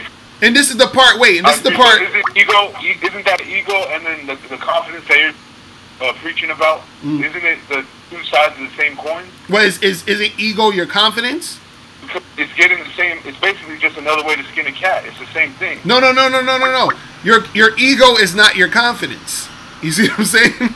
Your ego, the ego is the false confidence. Your ego is, it's like, okay, it's like this. It's like, thinking that your ego is your confidence, right, is basically saying my money is my confidence, or my position in my job is my confidence, or my big house is my confidence, my shiny gold necklace is my confidence. That's not your confidence. You see what I'm saying? That's things you're getting to try to feel good about yourself. You see what I mean? So when those things get taken away, where's your confidence? Now your confidence is nowhere. It's gone. So if your confidence is based off of other things or external things, then that's not confidence. You see what I'm saying? Because the confidence has to be happening within you, regardless of whatever's happening. You see what I'm saying? It's like this. It's like, okay, if you got $100 bill, right? The $100 bill is valuable because it's the $100 bill, right? It doesn't matter if the $100 bill is in a shiny wallet, or if it's in a glass case, or if it's crumpled up on the floor. It's still valuable no matter what the situation the $100 bill is in.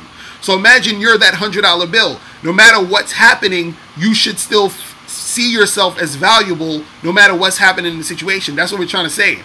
So you got to understand the difference between your ego and your actual confidence. Because the ego, it can always be played around with. You feel what I'm saying? It always could be moved. Your confidence should not be moved. The hard part about confidence is that, and I said this before in another video, no one can teach you how to really be confident. You understand? They can give you pointers on how to build it for yourself, but the true essence of your confidence has to come from within you. Because all I can do is give you pointers. I can't make you confident, really. You understand what I'm saying? I can't make heat and see confident. I can point you in a direction so that you can recognize your confidence. You see what I'm saying? That's all it is. And see, so go ahead. So you really don't feel that it's your looks getting women for you? You said do I believe that my looks aren't getting women for me? Is that what you're asking? Yeah, you really don't believe it? That my looks get me women? Yeah. Yeah, I believe that some women who look at me, they say, Mr. Locario is sexy as hell. You understand? And then they actually want to talk to me because I look good. Then on the other side, I have women who look at me and they're like, this nigga is not my type. I don't like how he looks. He's ugly. And that's why I probably don't want to even interact with him. Then I have women who say, oh, this guy looks good. And then I might say something stupid or do something stupid that talks myself out of the pussy. Or I might meet a woman who's not even physically attracted to me, but I might say something and then that makes her want to fuck me. You see what I'm saying? It can go either way. And this is what I keep trying to tell you. So you are correct when you say it's about looks, because a woman could look at me and be like, oh, I like the way he look. Same way a woman could look at Heat and Succeed and say, yo, I like the way Heat and Succeed looks. You understand what I'm saying? But you're not giving yourself that opportunity to do that. You understand what I'm saying? You got to understand that aspect of the game. It can go either way. That's what I'm trying to say. And on top of that, you got to understand something. You're saying, okay, how does a guy become confident knowing or even go through this knowing that women are going to reject him? You got to understand that I get rejected probably more than anyone on this call or this chat or anything. Anybody that's watching right now, I probably get rejected more than everybody in the live stream, everybody that's watching. And you know why I get rejected more? Is because I talk to more women. So mathematically speaking, let's just do math here, I'm going to get rejected more because I'm speaking to more women. So if you talk to 10 girls and you get rejected by 7 of them, and I talk to 100 girls and I get rejected by 70, who got rejected more? You see what I'm saying? That's what I'm saying. Go ahead. But see, you you have a, after those rejections, you're gonna have some type of success. Right, but it's the same for you. The same for you. You just got. That's what I'm saying. You got to. The thing is, most of the guys that get rejected, they stop before they get a chick going with a chick. And I've seen this so many fucking times. There'd be times, dude. There's times where I'm actually in the fucking bars and the clubs, and I'll be hanging out with these dudes, and I see a dude talk to 2 girls, and then he stops for the whole night. You understand what I'm saying? Maybe if he would have talked to the 3rd or 4th girl, they would have been receptive to him, but he stopped. You understand what I'm saying? And so the thing is, even if you go out, let's say you go out, let's say me and you go out and we talk to a bunch of girls. Let's say you go up and you talk to 25 girls, and let's say all of them reject you, right? Now, if all of them reject you, then maybe you say, okay, well, what could I do better to actually get more things going? You feel what I'm saying? What can I do better next time so that instead of 25 girls rejecting me, I get at least one of them? Maybe 24 will reject me, but that one will actually hit me up and give me the number and everything. You see what I mean? So even if you're getting rejected a lot, you got to say, what can I do to get rejected less? And that's the problem that guys, they don't really want to assess. They don't want to, all they do is they get rejected, and then they sit there and say, well, I got rejected, and that's that, and it's over. You see what I mean? That's not how you should do the shit, man. That's what I've been trying to tell you. That's what I've been trying to tell you. You got to get out there and fucking you got to put your shit to the pavement. And if you're getting rejected a lot, all that means is you got to work on your shit.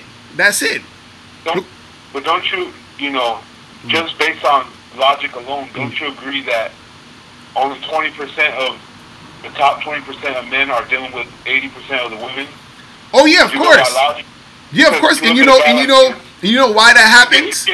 You get multiple bitches, so it's like that kind of confirms only the motherfuckers at the top are really messing with women, and then guys like me, it's basically it's just nature, man. I mean, no, it's not nature, dude. Nature, I just explained to you. Nature? But this is what I'm saying. I just explained to you why it would even be that way. Like I said, a dude like me is going and hollering at 100 and something girls, while the other guy's hollering at 10. Do you see what I'm saying? So of course I'm gonna get more girls than him because I'm doing more work. It's the same shit. It's the same exact thing with anything else. It's almost like that's like Chris Tucker saying to Samuel L. Jackson, "Oh, you getting more movies than me. You getting more money." Of course, because I'm Samuel L. Jackson. I do every fucking movie. When's the last time Chris Tucker been in the movie? You see what I'm saying? Because he's not putting in the same work as Samuel L. Jackson. So that's what I'm saying. The person who's putting in the most work is gonna get more results. You see what I'm saying? So that's. Okay, I understand. Like, but see, you had a jump start. You know what I mean? Like, you probably had girls dealing with you early on, and then you had that positive reinforcement.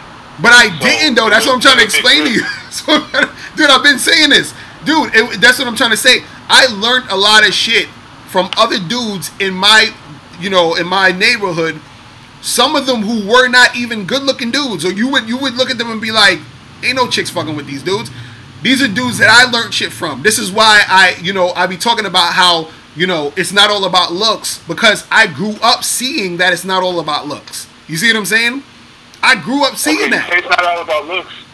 I understand your opinion, but most of the girls you're dealing with, they're choosing you. Well, I haven't said it again?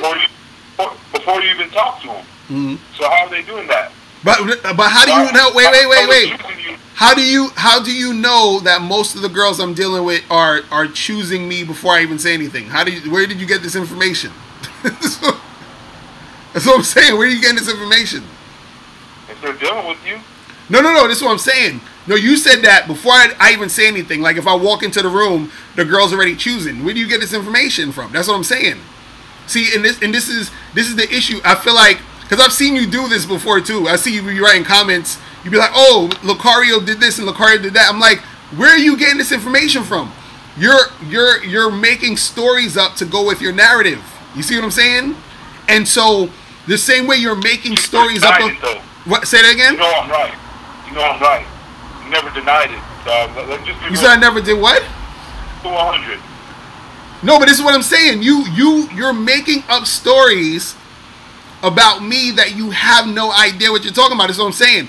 You're saying, oh, Locario went through this and Locario did that. I'm like, dude, we've never met in person. So how do you know what I've been haven't been through? So no, therefore, all I said was this: you probably mess with girls in middle school. That's all I said. Right, and that's what I'm saying. You said probably, and you're making the assumption based. You're making the assumption based off of your thought process, and therefore, if you're making that assumption, you're making the same assumption about yourself in the game. You understand? You're making the same assumption about you when it comes to women, but you don't really know because you're not putting yourself out there. You see what I'm saying? No, I do. No, I do. I just got rejected. How many girls you talked to this week?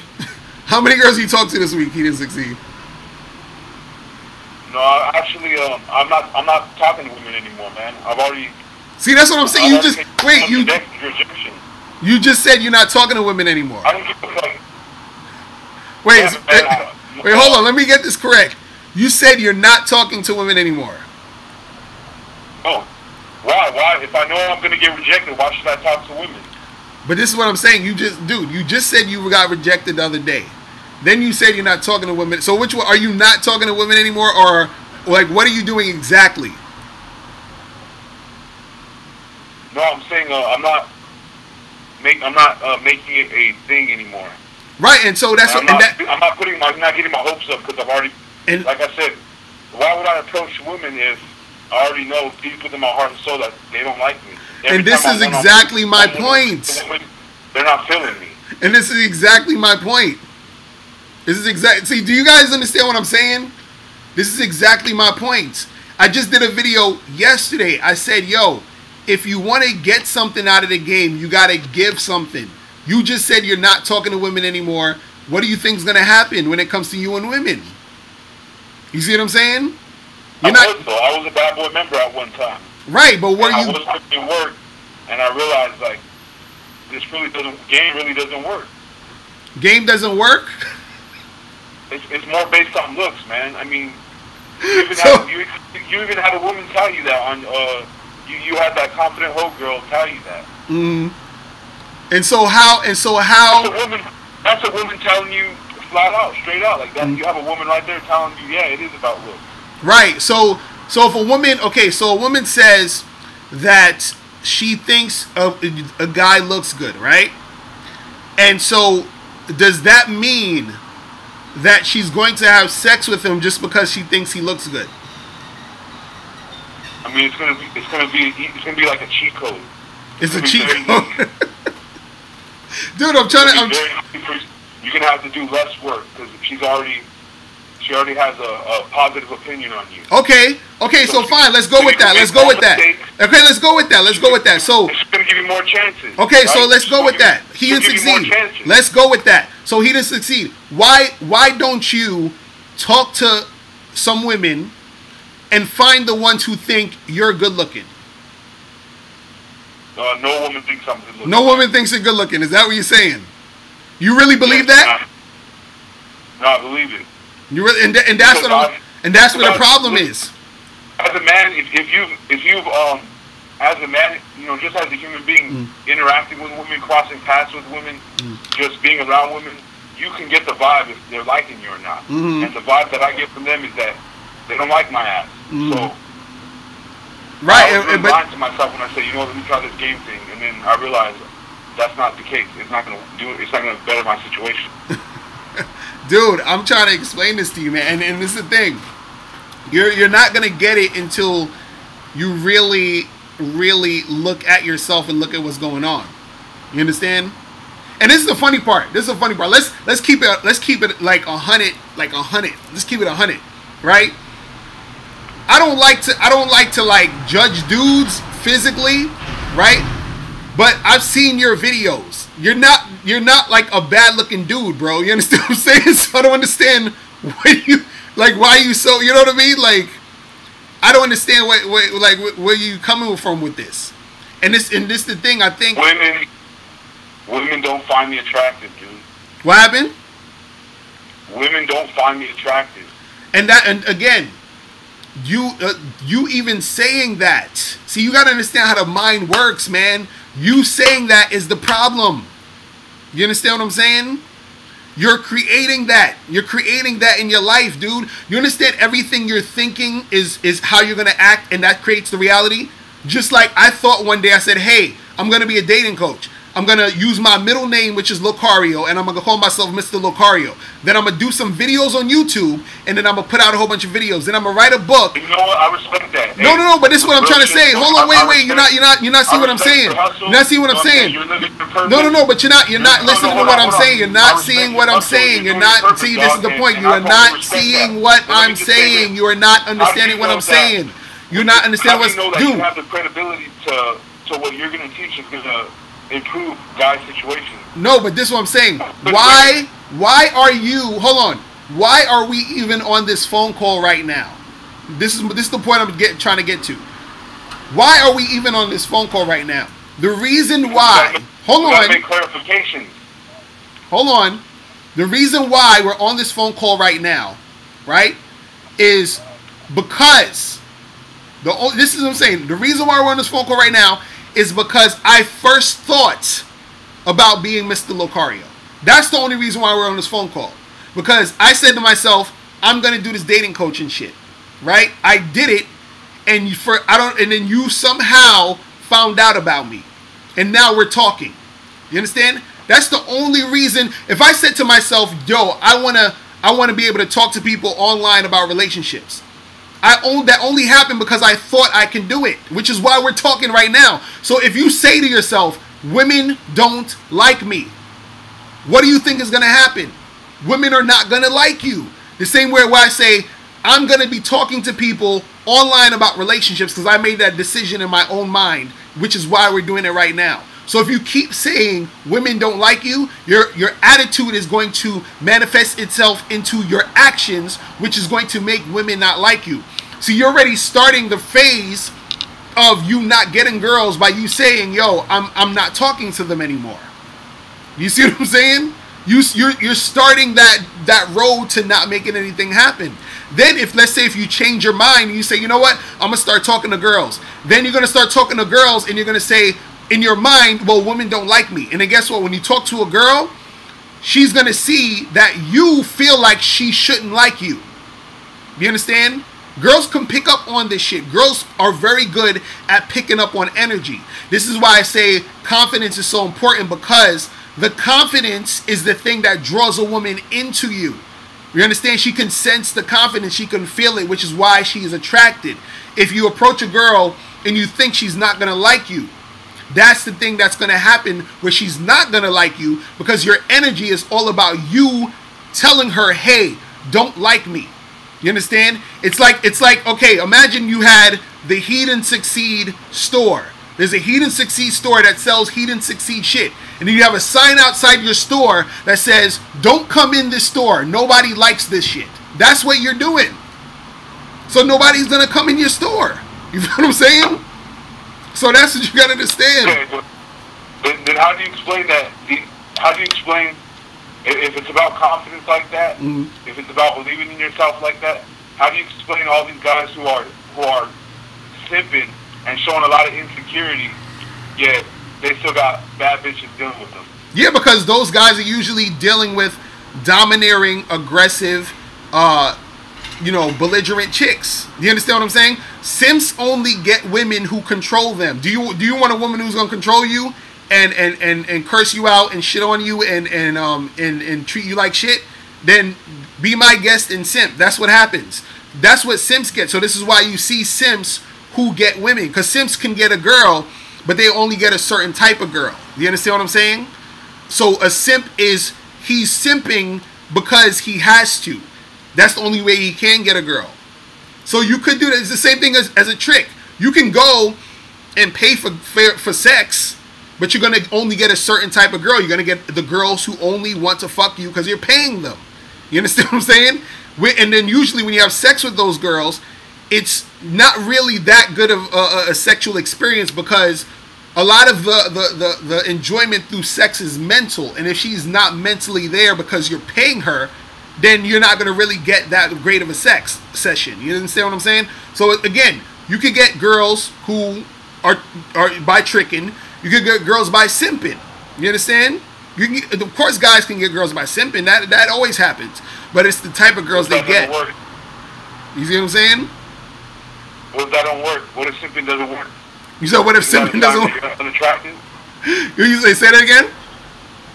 If simping doesn't work for a man, isn't that an indication that he's just flat out unattractive? And see, this is the thing that I think what's confusing you. You think that attraction, when it comes to women being attracted to a man, you think attraction is solely based off of looks. You see what I'm saying? Now, a woman could think you're attractive physically, but that doesn't mean she's attracted to you. For a woman, what she's attracted to, what actually gets her going, is a combination of things when it comes to a man. But the thing that mostly gets a woman wet, what mostly gets a woman excited, is how she feels and the things that you say and do. You understand? Because why do you think? Okay, think about this. Men, we look at porn and we watch. And back in the days, we would look at like Playboy magazines and shit like that. Why? Because we're visual. What do women do? Women read books like 50 Shades of Grey and all that dumb shit. Why? Because the words are the things that get them horny. You understand? Because when they read the words, they imagine things, and then that gets them feeling a certain way. So there's no pictures in 50 Shades of Grey. There's no pictures of a guy with a six-pack with his dick out in 50 Shades of Grey. No, it's all words. You understand? So women are moved by words. They are attracted by what they feel and what they hear. You see what I'm saying? And so that's the thing that's confusing. You thinking it's just because of how the guy looks. Because you're thinking about it from a male perspective. And it doesn't work that way. You see what I'm saying? So, of course, there's going to be women who are going to look at a guy and say he's physically attractive. But what happens is what really grabs her and makes her attracted to you is you actually being able to interact with her in a way where she feels something. This is why I'll have women I will talk to who literally tell me, yo, you're handsome. You're so handsome. I think you're really attractive. I like your skin. You're such a good looking guy. And they'll tell me, yo, but you're not my type. I don't feel anything. You understand? I've had this happen numerous times, which is why I keep trying to tell dudes till I'm freaking going crazy that it's not just about looks. Because if it was just about looks, there's chicks that I should have been fucking that I didn't get to fuck because they were saying that I was good looking. So if it was just about being good looking, I should have been able to fuck these chicks. But I didn't. You understand? Because it's not just about that. You understand? It's about everything else. You see what I'm saying? It's about everything combined. You see what I mean? You got women focusing on, makeup and looking at little details on their face. So when they look at a man, they become, women, they're experts at judging themselves, and they judge other women, as you know. So that means they become experts at judging men. So, and I've seen this. They'll see a guy and they'll be complimenting certain features he has, and this goes to show that this is just evolution. So, a guy even told me, I asked a guy who gets a lot of women, and he told me, yeah, it is about looks, because these women, for them to want to have your baby, they want good-looking babies, so they're going to only open their legs for good-looking dudes. So you're trying to tell me, if you have a woman who wants to have a kid, you're trying to tell me she's going to fuck a guy because he's good-looking versus fucking a guy who can provide her security financially and emotionally. You think you gotta observe human nature, dog.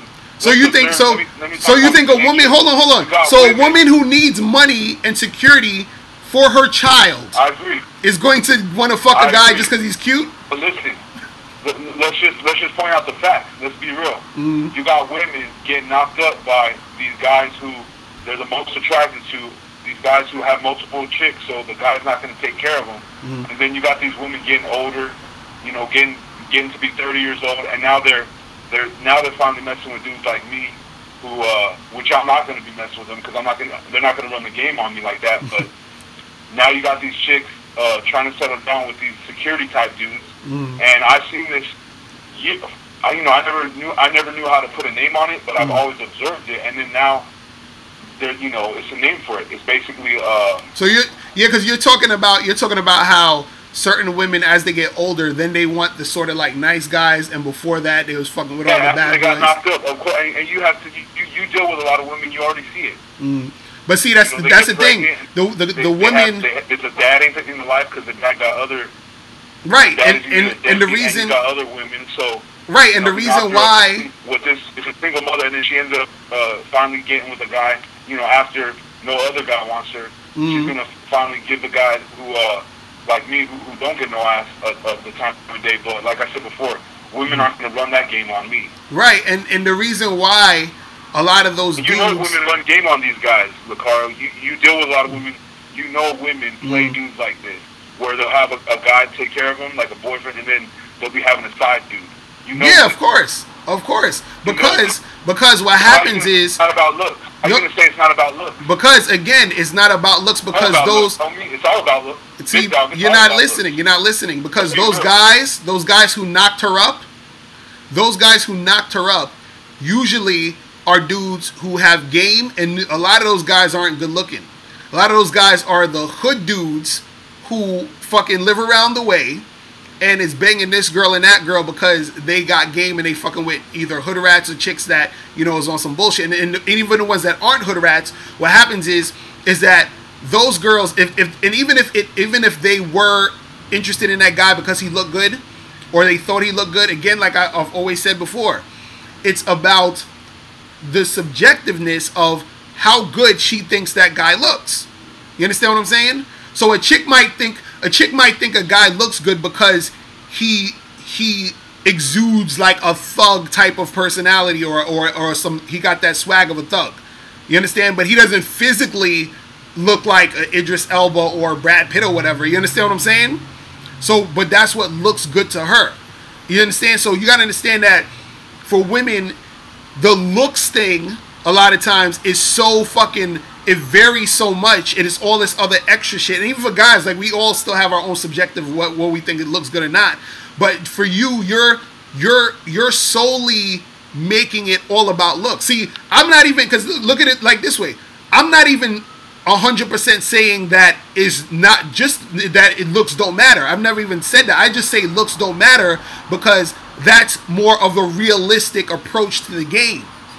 And so what I'm saying is that it's both. You can't just say it's just one side because it's never just one side. You understand what I'm saying? Looks matter if the girl. Okay. Go ahead. What are you gonna say? How do you explain? Because I remember you know, I can't hate on you because if I was in your position, I'll probably be feeling myself too. But you had a video where you were talking about how, you know, you were dealing with this girl, and then she had another dude that was buying all this stuff for her, and she wasn't opening her legs for him, but she opened her legs for you. Right. You know, and you didn't even do anything. So how do you know for sure it was your game? Because that was the thing was with me and this guy, we basically almost looked the same. Like, we looked like we could be brothers because she had a type, so she liked guys that look like me. You feel what I'm saying? So he basically looked like me. So it's not like, oh, there was, you know, she thought I was good looking and she thought he wasn't. No, we was the same type of dude. You feel what I'm saying? The difference was how we came at her. You understand what I'm saying? He came at her on some simp/trick type of vibe. So therefore, when he came at her like that, she knew that's how she could treat him. When she came at me, I came at her on a different thing, so she knew that she couldn't do that with me. You see what I'm saying? So that's what I'm trying to explain to you. So you're trying to simplify or oversimplify the whole game, and it doesn't work that way. These fucking sirens be killing me, man. Shit. But anyway, but that's what I'm saying. Like, you gotta understand that it's not just about that one thing. Because look, if a girl, you could say looks matter because a girl could look at you, think you're attractive, and be attracted to you physically and think you're attractive physically or whatever, and then end up being interested in dealing with you because of how you look, right? That could happen. That happens. So you can say looks matter in that regard. But to say it's all about looks, what happens is that you're disregarding everything that has to do without it being about looks. You understand what I'm saying? Because then you're disregarding the women who might see a guy and say, he's attractive, I think he's good looking, and still not get with him. Because why? It's not about his look. She doesn't like his look. So his looks don't matter. You understand what I'm saying? It don't matter in that situation that he's quote unquote good looking to all these other women. He's not good looking to this girl. You see what I'm saying? So it don't matter. That's what I'm trying to say. Like, and the thing is, on top of that, even if that guy isn't good looking to that girl, he can still get her through game. And this is what we keep going back to this whole shit. We keep going back to this whole thing. It always comes right back around, bro. I'm telling you. Because this, I tell all you guys, this is video. I gotta fucking get a clip of this video. There's a video by this dude. He's another dating coach. His name is Dan Bacon. Everybody should go on Dan Bacon's channel. He has a video. I forgot the fucking name of it. It's called like how to I gotta remember. It's like how to create intense feelings in a woman, or how to attract a woman, or whatever. But anyway, he has this video. I'm gonna try to look for it and post it up in one of my other videos again. He has a video where he's talking about the whole looks thing, right?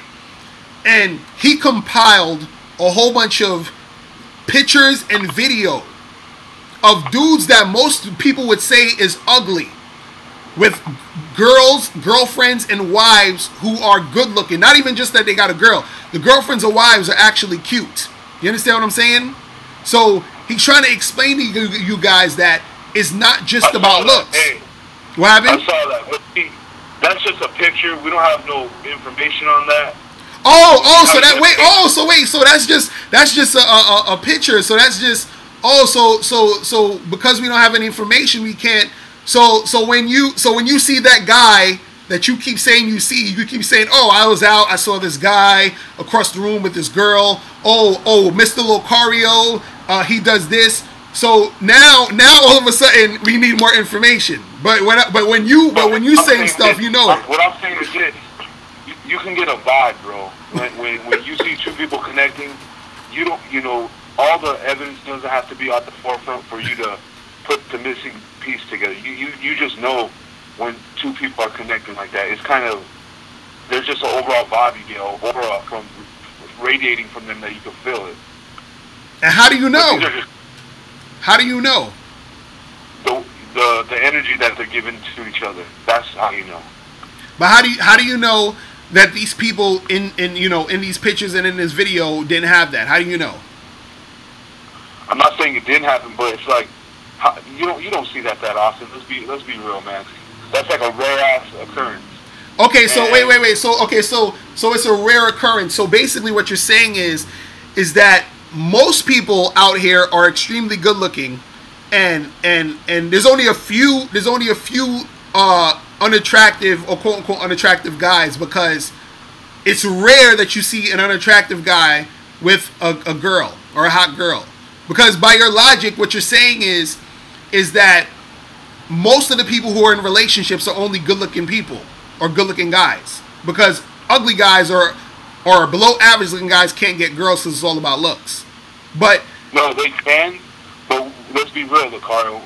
Game is not going to be a factor, because when women have game ran on them all their lives, they're gonna get hit. It's gonna be immune. Haven't you ever known how when you have certain diseases, your body will build immunity to it? It's the same with you can't get immune to game, Bree. You can't. That's like saying you're immune to being hungry. Like, you can't be immune to that shit. I'm immune to falling asleep. It's to a point where it's not going to be the game. It's going to be they're going to go based on the looks. But then by your logic, wouldn't they be immune to the looks too? If that's your logic? Because they've seen all these good-looking guys, and all these good-looking guys is hollering at them. Shouldn't they be immune to that too? Shouldn't it have no effect? Nah, man. That's what I'm going by your logic. That's what I'm trying to say. Dude, you can't be immune to the game because the game is life. Do you understand? So basically what we're saying is that if you holler at a chick, right, she's already biologically programmed to want to be into a man. So it's all about you understanding how to make those connections. You see what I'm saying? That's all. That's all. Oh man, it's crazy. But keeping it real. No, no, that's what I'm saying. I like when you call in because I want you to express these things, because I know there's a whole lot of other guys who are thinking the same way as you, and I'm trying to explain these certain things because you're trying to find ways around the game, and there's no way, because everything you're talking about. The game works. Hey, listen, a lot of stuff I agree with you, but if you don't have the looks, you're not even getting the door to where you can operate. Okay, so wait, all right, so hold on, let's go by what you're saying, because I'm trying to find out a way to make this work for everybody. Okay, so you said game works, but you have to have the looks in order for the game to work. Is that what you're saying? Yes. Okay, fine. Let's do that. Let's go on that. Wait, hold on. Wait. No. Wait, let's stop. Because I'm agreeing with you. I'm in 100% agreement with you on that to an extent. I'm agreeing with you to a point to that extent. If you have the look, let's go by that logic. If you have the look, the game could work, right? I'm not saying that's the end all be all, but you're right. That could work. Now, what I'm saying with that is this. If he didn't succeed, or any other guy is walking up to a girl, could you actually be a guy she thinks is good looking? Yes or no? Wait, say that again? What I'm saying is that could you be a guy, if you go up to a girl today, or a few girls today, and talk to them, could any of these women think that you are good looking? Yes or no? I mean, I've already... based on my experiences, no, it's very unlikely. Oh my goodness! See, this is what I'm saying. It's like, see, you're thinking about the game in this simplistic way, which is why you're not getting it. Because what I'm trying to explain to you is that there could be a woman or women, and I'm not even saying could, because I know there are, right, who are going to see you physically and say you're attractive to them physically, right? So therefore, they might like you physically, and then you can actually talk to them and make shit happen just based off of them liking you physically, right? That's all I'm saying. So I'm agreeing with you. But what you're not getting is you just think you don't look good at all. You feel what I'm saying? But, you know, it is what it is, man. But, yo, listen, he didn't succeed. I always love when you call in, bro. But I got to take a few more calls before I get out of here. But, dude, I'm just telling you. You got it, and I'll tell you this a million times. Things are going to change for you if you get out of this box you're putting yourself in. You understand? You'll be all right, man, all right? All right, bro. Man. I'm out at you. Hey, like I said, I like your stuff, but I just got to keep it real. When something's not working, you know, you have to say it. All right, man. All right, I'm going to holler at you, bro. All right, peace. Man. Y'all are going, dude be going in. I love talking to He Didn't Succeed. I fucking love it because he brings up all those points. Let me get this call. Yo, what's poppin'? Who's this? Yo, this is Jason from Ohio. What's going on, man? Nothing much. Hey, the last caller. Right. Think that looks matter every time. Right. So how do you explain somebody being able to get sex from a woman using money? You don't use your looks for that. Right. You know what I'm saying? So, right, because when the girl be like, no, you too ugly, I can't fuck with you. You know what I'm saying? Like, right. They'll still fucking do it. Oh, man, it's crazy.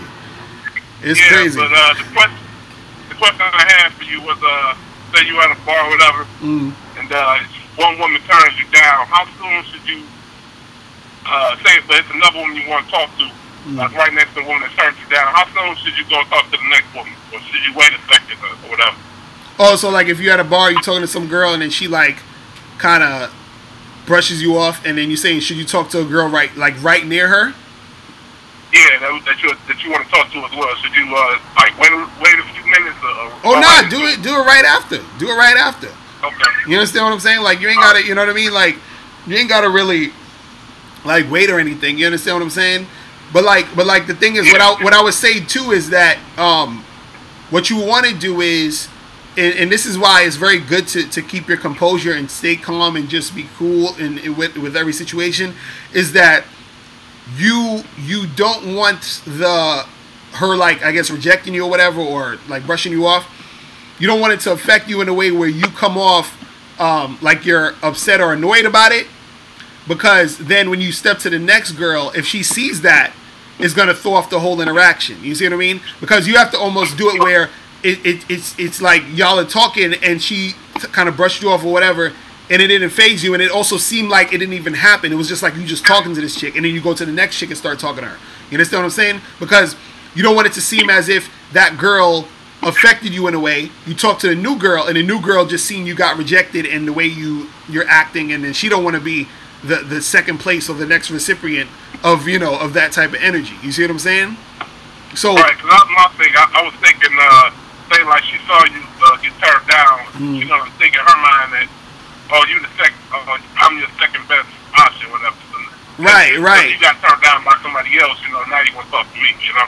Right, and so that's why you gotta always be as cool and smooth as possible with how you're interacting, because also too, you know, it's just the energy that you're bringing into the situation. Because and this is why when I talk to women, I always question them a lot, because again, like I was talking to the other caller earlier, where I said that you want to make sure that you're framing the situation of her always trying to prove something to you, so that it's not even like she's turning you down.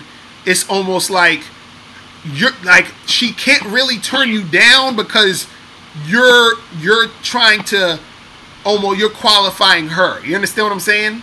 Like, you can't really turn me down, because even if you say, oh, like, you know, if I say, you know, yeah, you know, give me a number or whatever, and then she's like, oh no, because this and this and that, and you're like, all right, cool, whatever, and then you just keep it moving. But the whole interaction, you understand, is you questioning her, you judging her, you qualifying her, so that it never really seems as if she's rejecting you, because the whole time you're almost like, I'm seeing it, what's up with you? Or you can give the girl your number and say, here, you know, take my number, hit me up or whatever. And then sometimes she'd be like, oh no, I don't want your number, I'm not going to take it. And they'd be like, all right, cool. And then you just keep it moving. But the whole time you are always trying to get her to prove her shit to you. You see what I'm saying? So that the whole interaction is never fucking about you really trying to get at her. It's you trying to figure her out, and then her, if she want to be on some then it's like, okay, well, that's on you. You feel what I'm saying? And then I'm gonna just keep it moving. Yeah. You feel what I'm saying? Now to maintain that vibe of you investigating her and see what she about. How do you do that when you're the one that's initially approaching? Wait, say that again? You're trying to maintain the vibe of you trying to figure out whether or not she's worth your time. Trying to investigate and find out more about her.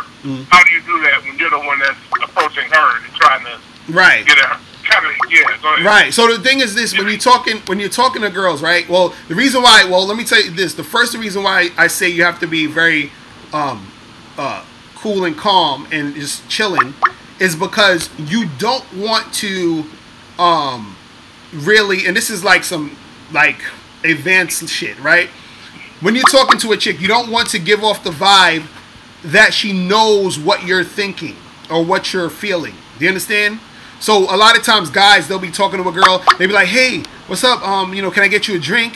How you doing? How you doing tonight? Blah, blah, blah. You have this vibe of you're so excited to talk to this girl. You're so, oh my God, this is such a great opportunity to talk to this girl. Now, the thing is, what you want to do is flip that, and you want to be on some shit where when you're talking to her, you're asking her questions to get information so that you can see if she's good enough for you, and then those questions are based off of what you want. So let's say, for example, you know, you're trying to get this girl to go home with you that night. You understand what I'm saying? So when you approach her, you know what I mean, you just be like, hey, what's up, how you doing? And based off of how she responds, she might be like, oh, hey, I'm fine, whatever. And you'd be like, my name's Locario. What's your name? Oh, Stacy. Cool, nice to meet you. So, you know, what's going on tonight? How you know, what brings you out here? And he's like, oh, you know, I was just, you know, just wanted to take some time off. I was working all week, blah, blah, blah. Oh, so, you know, what do you do? And it's like, oh, I do this, do this. So, you know, what type of, you know, what makes you want to get in that type of work? Because usually, like, you know, I meet a lot of women and they're always doing this type of stuff because they think that, you know, they need to be this type of way to get a guy. But, you know, I don't think that needs to even be the issue. Like, women who just try to work to actually, you know, compensate for that. I don't know about all that. You understand? So, like, it's almost everything that you're saying to her, it's like you're questioning why and what's her point and why is she doing this, and, you know, like, it's almost like you're judging her. Do you understand what I'm saying? Because this is the thing. Women are generally insecure. You understand what I'm saying? And so a lot of the defensives they put up is really because of their insecurity. You understand what I'm saying? And so a lot of times when you question them, right, about why they're doing this, and this is when you go into deeper questioning, like, is one thing if you question a girl and you go from topic to topic to topic, but it's one thing if you actually question her on one thing and then keep going deeper. You understand what I'm saying? Because then now it's like, I'm trying to really get to the point of why you do what you do and what you're about and what's the point of you. You understand what I'm saying? And so by doing that, it gets her to think, and then that gets her to feel like she has to justify why she's doing what she's doing. So it's like, oh, so, you know, why do you work at this firm? You know, is that something you wanted to do? Like, is that your dream job? Like, you know, is there anything else you would rather be doing than that? You know what I mean? Like, stuff like that. You know what I'm saying? And so as you're questioning her, she's guessing, or she's second guessing herself, or she's thinking of ways to understand why, you know, to answer what you're saying.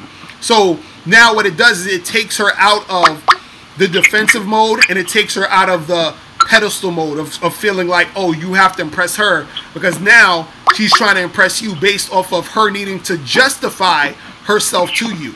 You understand? Because what happens is the insecurity is there, and she wants to make sure that she doesn't feel insecure interacting with you. So in order to not feel insecure, she has to justify why she does what she does, why she's, you know, good at what she's doing, why she's not like any other chick. You understand? Like, all these questions that you can ask her. So, you know, yeah, you know, I know a lot of women who work in these financial firms. You know, like what makes you different? Like, what made you want to do that? You know, you don't seem like all these other girls. What makes you want to do that type of stuff? You understand? So it's like you're judging her. You know what I mean? Like, and so it's sort of like a skill that you develop over time as you learn how to talk to girls and interact with women. You see what I'm saying?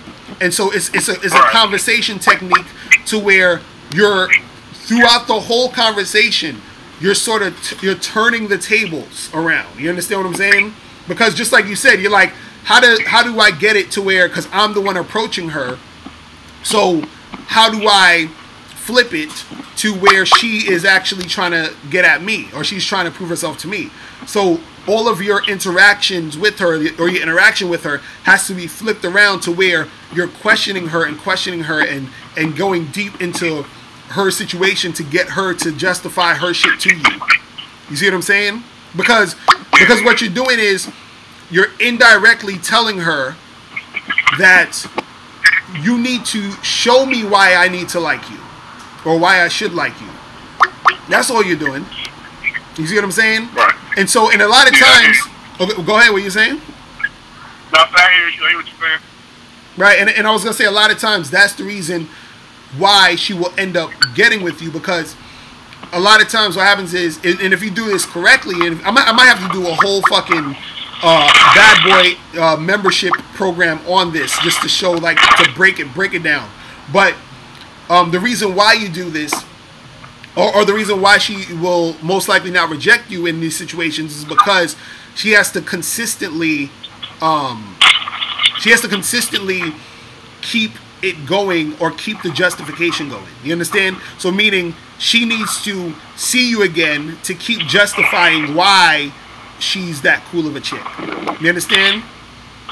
Because, but yeah, because that's really all it is, man. It's crazy shit, man. It's fucking crazy. Alright, man. So I'm out at you, bro.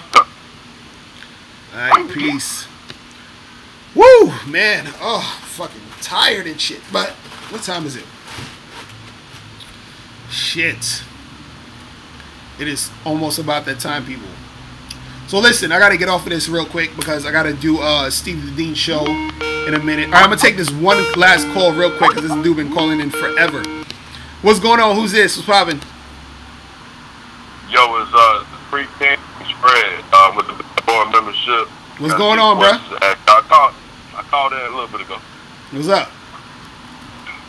Oh, what's up, man?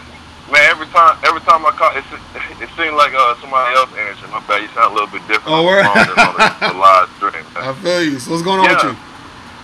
Yeah. I'm the guy that called in. I don't know if you remember a few weeks ago with the question about me dealing with the chick that I didn't have like super duper chemistry with, but you know, she figured out on pills on paper and everything like that.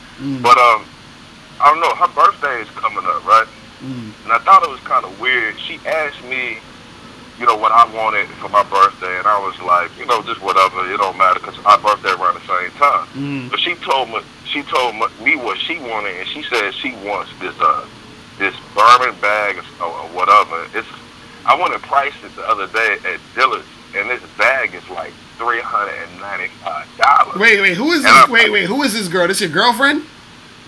No, and that's the thing. That's the one that was trying to sneak it in on me. It's not my girl, but she's the number one girl. Dude, I'm thinking get that chick. Listen, get that chick a birthday card and sign that shit, and then keep that shit pushing. Don't be fucking buying her presents and all this other extra shit. Don't do none of that shit. How long you been seeing this girl for? For about 4 months now. But we've been strong the whole 4 months. I mean, right. I see at least. Yeah, I slowed it down like we talked about last time. Now I only see it like it was about once a week. I be working the rest of the time, so you know what I'm saying? Right. Yeah, don't do. Get her a card and get her some fucking some cheap earrings at Walmart or something for $9.99 and be like happy birthday. Yeah. And that's that. You feel what I'm saying? Like, okay. That's it. They have some regular shit, some cheap shit. And, you know, if y'all want to, like, maybe celebrate your birthday together and go out and get something to eat, then that's cool. But other than that, don't be doing no extra, you know, crazy shit for this chick. Like, this chick ain't your girl, none of that. All that $395 bag. Nah, tell her to find a simp to do that shit for her. You feel what I'm saying? Yeah, and that's the thing, man. She's saying, like, I don't know, like, how that's going to work in the future. You know, I make my paper, I do my thing, I'm on my mission and everything. But she's saying materialistic, like, how does she got like 4 or 5 bags and everything like that? How do you think that's gonna play out in the future if I do decide to get with her? You know what I'm saying? Well, it's either one of two things. If you don't upgrade her mind, then she's her you know she's gonna influence you. You feel what I'm saying? Probably, and then you're gonna probably end up spending some paper on her. You feel what I'm saying? So right. So you gotta. You know, try to upgrade her mind if you're gonna really be serious about her. I would say at this point, if she's gonna be on that shit and she's gonna stay on that shit, you could just, you know, be on some fuck buddy shit with her and then keep it moving and talk to other girls. You feel what I'm saying? Like, all that extra shit of her being on that other type of stuff. Because the thing is, if she's like that, she might still fuck with you, but on the side, she might be having dudes giving her money and doing all the other extra shit. You feel what I'm saying? Right, so you gotta watch out for that. You feel what I mean? But don't let her turn you into one of those dudes tricking on her. You feel what I'm saying? So don't make that happen. Go ahead. I'm sorry. No, I just said don't make that happen. You feel what I'm saying? Yeah. I feel you. Yeah, man. And another question is, here's the thing. Ever since I got in the Bad Boy membership, shout out to the Bad Boy membership. That's you guys need to jump on that. My That's game is like superseded ever since I jumped on. That's what's up. But you know, the thing is, ever since I jumped on, been applying the techniques and going hard in the game with it, man. I'm not satisfied with the type of chicks like I used to deal with. I'm just looking for like high top quality chicks. Right. And like I'm searching, but they hard to find, man. Oh yeah, they are. Like, they are hard to find. That's the thing. Like, you know, the reality of the situation is that if you're the type of dude who's gonna be messing with a whole bunch of chicks, you're gonna only, like, you know, let's say if you're messing with anywhere between 3 to 4 girls at a time, you know, you're gonna have that one chick who's, you know, quality, and then if you have to charge her to the game or something happened with her, you know, it might be a while before you find another quality chick because they're just rare. You feel what I'm saying? So that's why when you do find a quality chick, and if she is quality, that means she sort of, at the end of the day, knows how to keep it real with you and is actually a good chick. Then you gotta you know, stick with her to a certain extent. As far as, you know, you ain't got to be her boyfriend or nothing at this moment, but you should, you know, keep her on the team. You feel what I'm saying? You definitely got to keep her on the team. But yeah, but I would say you just gotta go to different spots and find out different, you know, events that would bring quality chicks to those spaces. You feel what I'm saying? Because the quality isn't just, because guys, when they think quality, they think just like a bad chick. Nah, quality is overall, meaning, you know, physically you feeling her, she's attractive, she brings something to the table, she has a good attitude, all that shit is all combined. You know what I'm saying? Right. And so if you do find that, you definitely gotta stick with that. But in order to find it, you gotta put in some work because they are rare out here. You feel what I'm saying? So, you know, just understand that it is rare. So you just gotta like keep your eyes open. You know what I mean? Yeah. And I got another question for you. It's maybe a crazy question. It's a little off topic, man. Right. But you know, I've been looking at everything like that. Here's the question. I wrote it down. But if prostitution was illegal in the United States, like it is in a lot of other countries, how do you think things would change? You said if prostitution was women and men. You said if prostitution was legal? Yes. You saying how would things change? Yes. How do you think things would change for, like, you know, women and men? You know, like the dynamic. Well, the thing is, I don't really think it would change that much. I think it would just be a little bit more dudes tricking and shit, but it ain't gonna really change that much because most guys don't actually like to pay for prostitutes. You understand? Because believe it or not, because a lot of dudes be like, damn, you know, I should just go get an escort or this and this and that. But most guys don't really want to do that. Most guys, especially for ego reasons, want to be able to pull a chick by, you know, pulling her with game. You feel what I'm saying? They don't want to have to pay for the shit. So you're gonna always have those guys who do just do that. But most dudes just it ain't gonna really happen. You know what I'm saying? But it's still gonna be pretty much the same dynamic in a lot of cases. Because you still got guys out there now, you know, doing it, you know, trying to get chicks either way like that. You understand? Trying to pay for it here and there. You know what I mean? So it ain't gonna really change that much. You know what I'm saying? Right. So I feel you. So you know. And one other thing I just wanted to one other thing after that, and then I'm done. But I just wanted to speak on all these guys talking about the situation with looks and everything like that, man. And I understand your struggle with these dudes, yo. It's like they don't understand. It's like game supersedes everything. So I've been trying to tell them. That's what you're trying to tell them, man. It's like it's not a lot of guys out here with the game. Most of these guys are simps, y'all. Right. I mean, I'm just trying to tell you. Most of these guys, they come with no game, no strategy. They haven't approached 100, 200, 300 women, gotten rejected, and learned from it. Right. Until you have put yourself out there and have approached 200, 300 women and tried to get with them and everything like that, you won't understand. You have to get in the game and put action in to understand that game is what it is. You know, you can like you said, you can have two guys that look identically the same, like you were talking about earlier. Right. The guy with the game is gonna win. Right. Because exactly. Women, like you say, do have this amazing sense of intuition on feeling a vibe. They can just look at you, just see how you move, and know your confidence in yourself just by looking at you, just simple, and how you talk and everything like that. So guys got to get off that look situation, and they know they've seen, you know, plenty of men with, you know, beautiful women and the men are not that attractive. Right, you know exactly. Real shit. But dudes, again, it's just excuses. It's just a lot of dudes that, they have the experiences, and then they feel that that's the end all be all, even though there's evidence to the contrary. You know what I'm saying? There's other guys who probably don't look as good as them getting girls left and right. So I'm like, what's the excuse? You know what I'm saying? So it is what it is. You know what I'm saying? It is what it is, bro. Right. You feel me?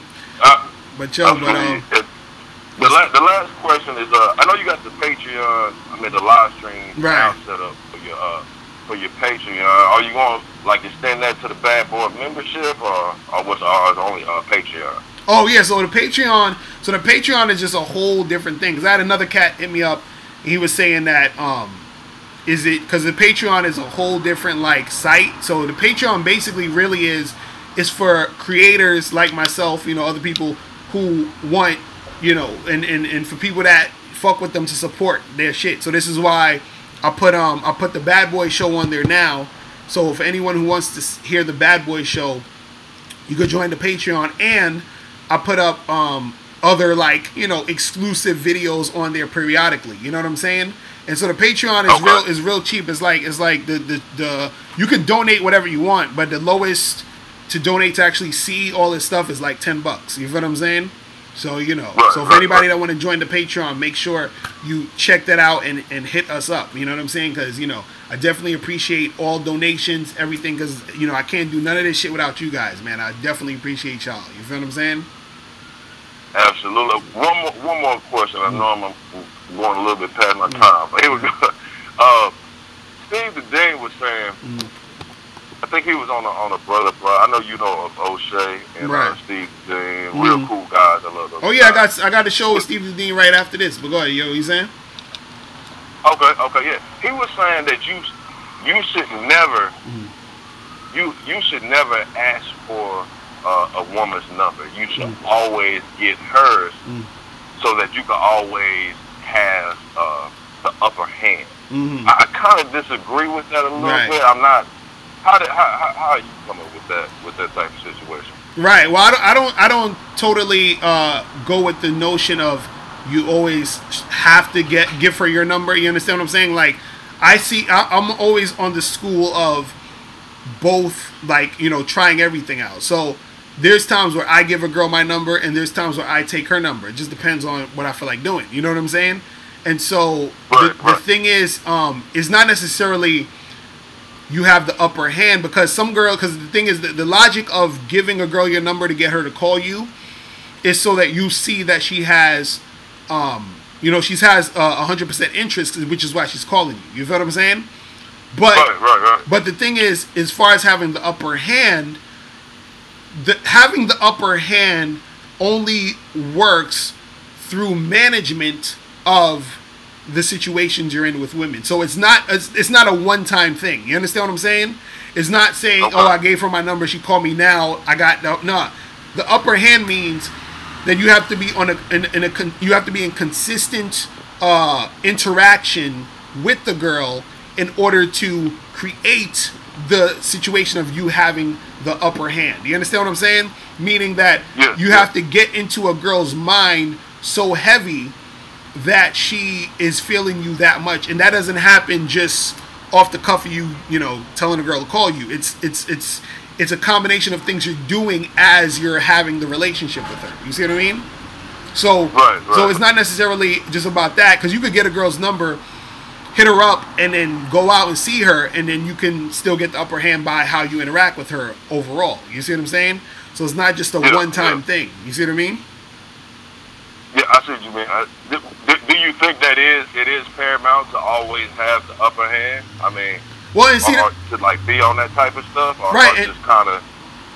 Yeah, and the thing is, I don't necessarily want to even look at it as the upper hand. I see it more so where you just want to be able to you want to make sure that the interaction that you're having with the girl, or the relationship you're having, you are always in the leadership position and she's following. You understand? And then you're also managing that relationship in that situation. So that's really all it is. It's like, it's you being able to find a woman who's willing to follow your program and also understand that you have to manage the relationship. You see what I mean? Yeah. So that's that's what it is. Because the thing is that if you think about it, right? Most guys, if you think about it, most dudes should be dumping chicks every day. Almost every day. Yes, I agree.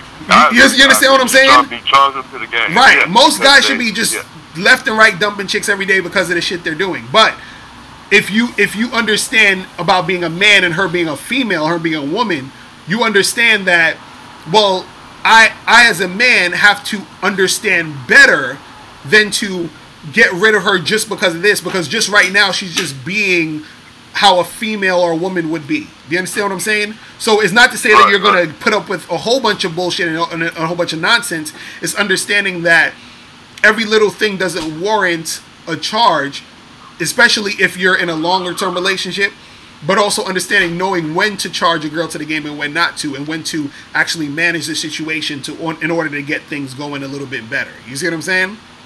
So it's a lot of that shit. It's a very complex thing, but it's more so like when you're a guy in a situation, it's not really about, because when you say the upper hand, a lot of times people think about, oh, you got to control her and have your foot on her neck and all this. It's not really necessarily about that. That's the thought of it, but it's not that. Right. It's more so sort of trying to have harmony within the interaction you have with the girl. In order for that harmony to exist, you have to position yourself to be the leader and her having to follow that lead. You understand what I'm saying? So that's how everything sort of flows at the end of the day. You see what I mean? So that's really what it is. Okay. You feel me? Okay. Yeah, man. I feel you. Yeah, man. Okay, Mr. Crowley, I appreciate all the definitely, man, and everything. When the next time you doing a live stream, man? I usually do these. I usually do these every Friday from 3 to 5:30. But I'm gonna start doing some more during the week. But I haven't really set a specific day during the week. But I'll keep everybody posted and let you know. But but definitely Fridays from 3 to 5:30. You feel me? Okay then. All right. Yeah, man. I feel you, man. All right, well, I appreciate you, dog. All right, bro. I'm gonna holler at you, man. All right, dog. All right, peace. All right, people. Listen, I gotta go.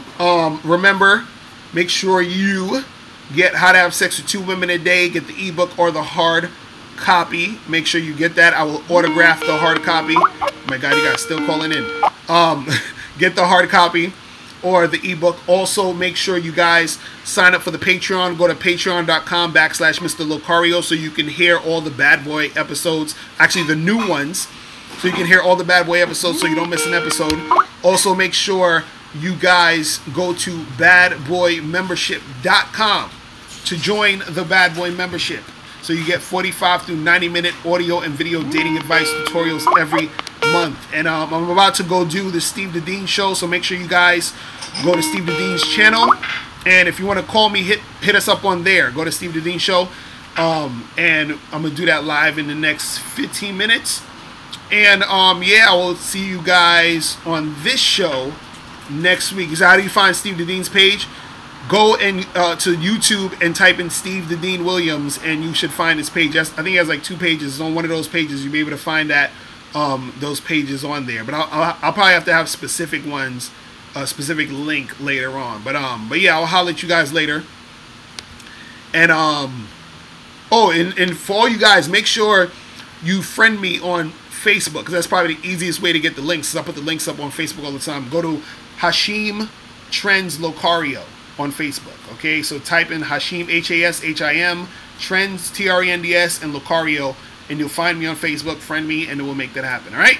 So that's pretty much it. I'm out of here, guys, and I will talk to you later. Remember, the truth is inside you. Peace. I'm gone.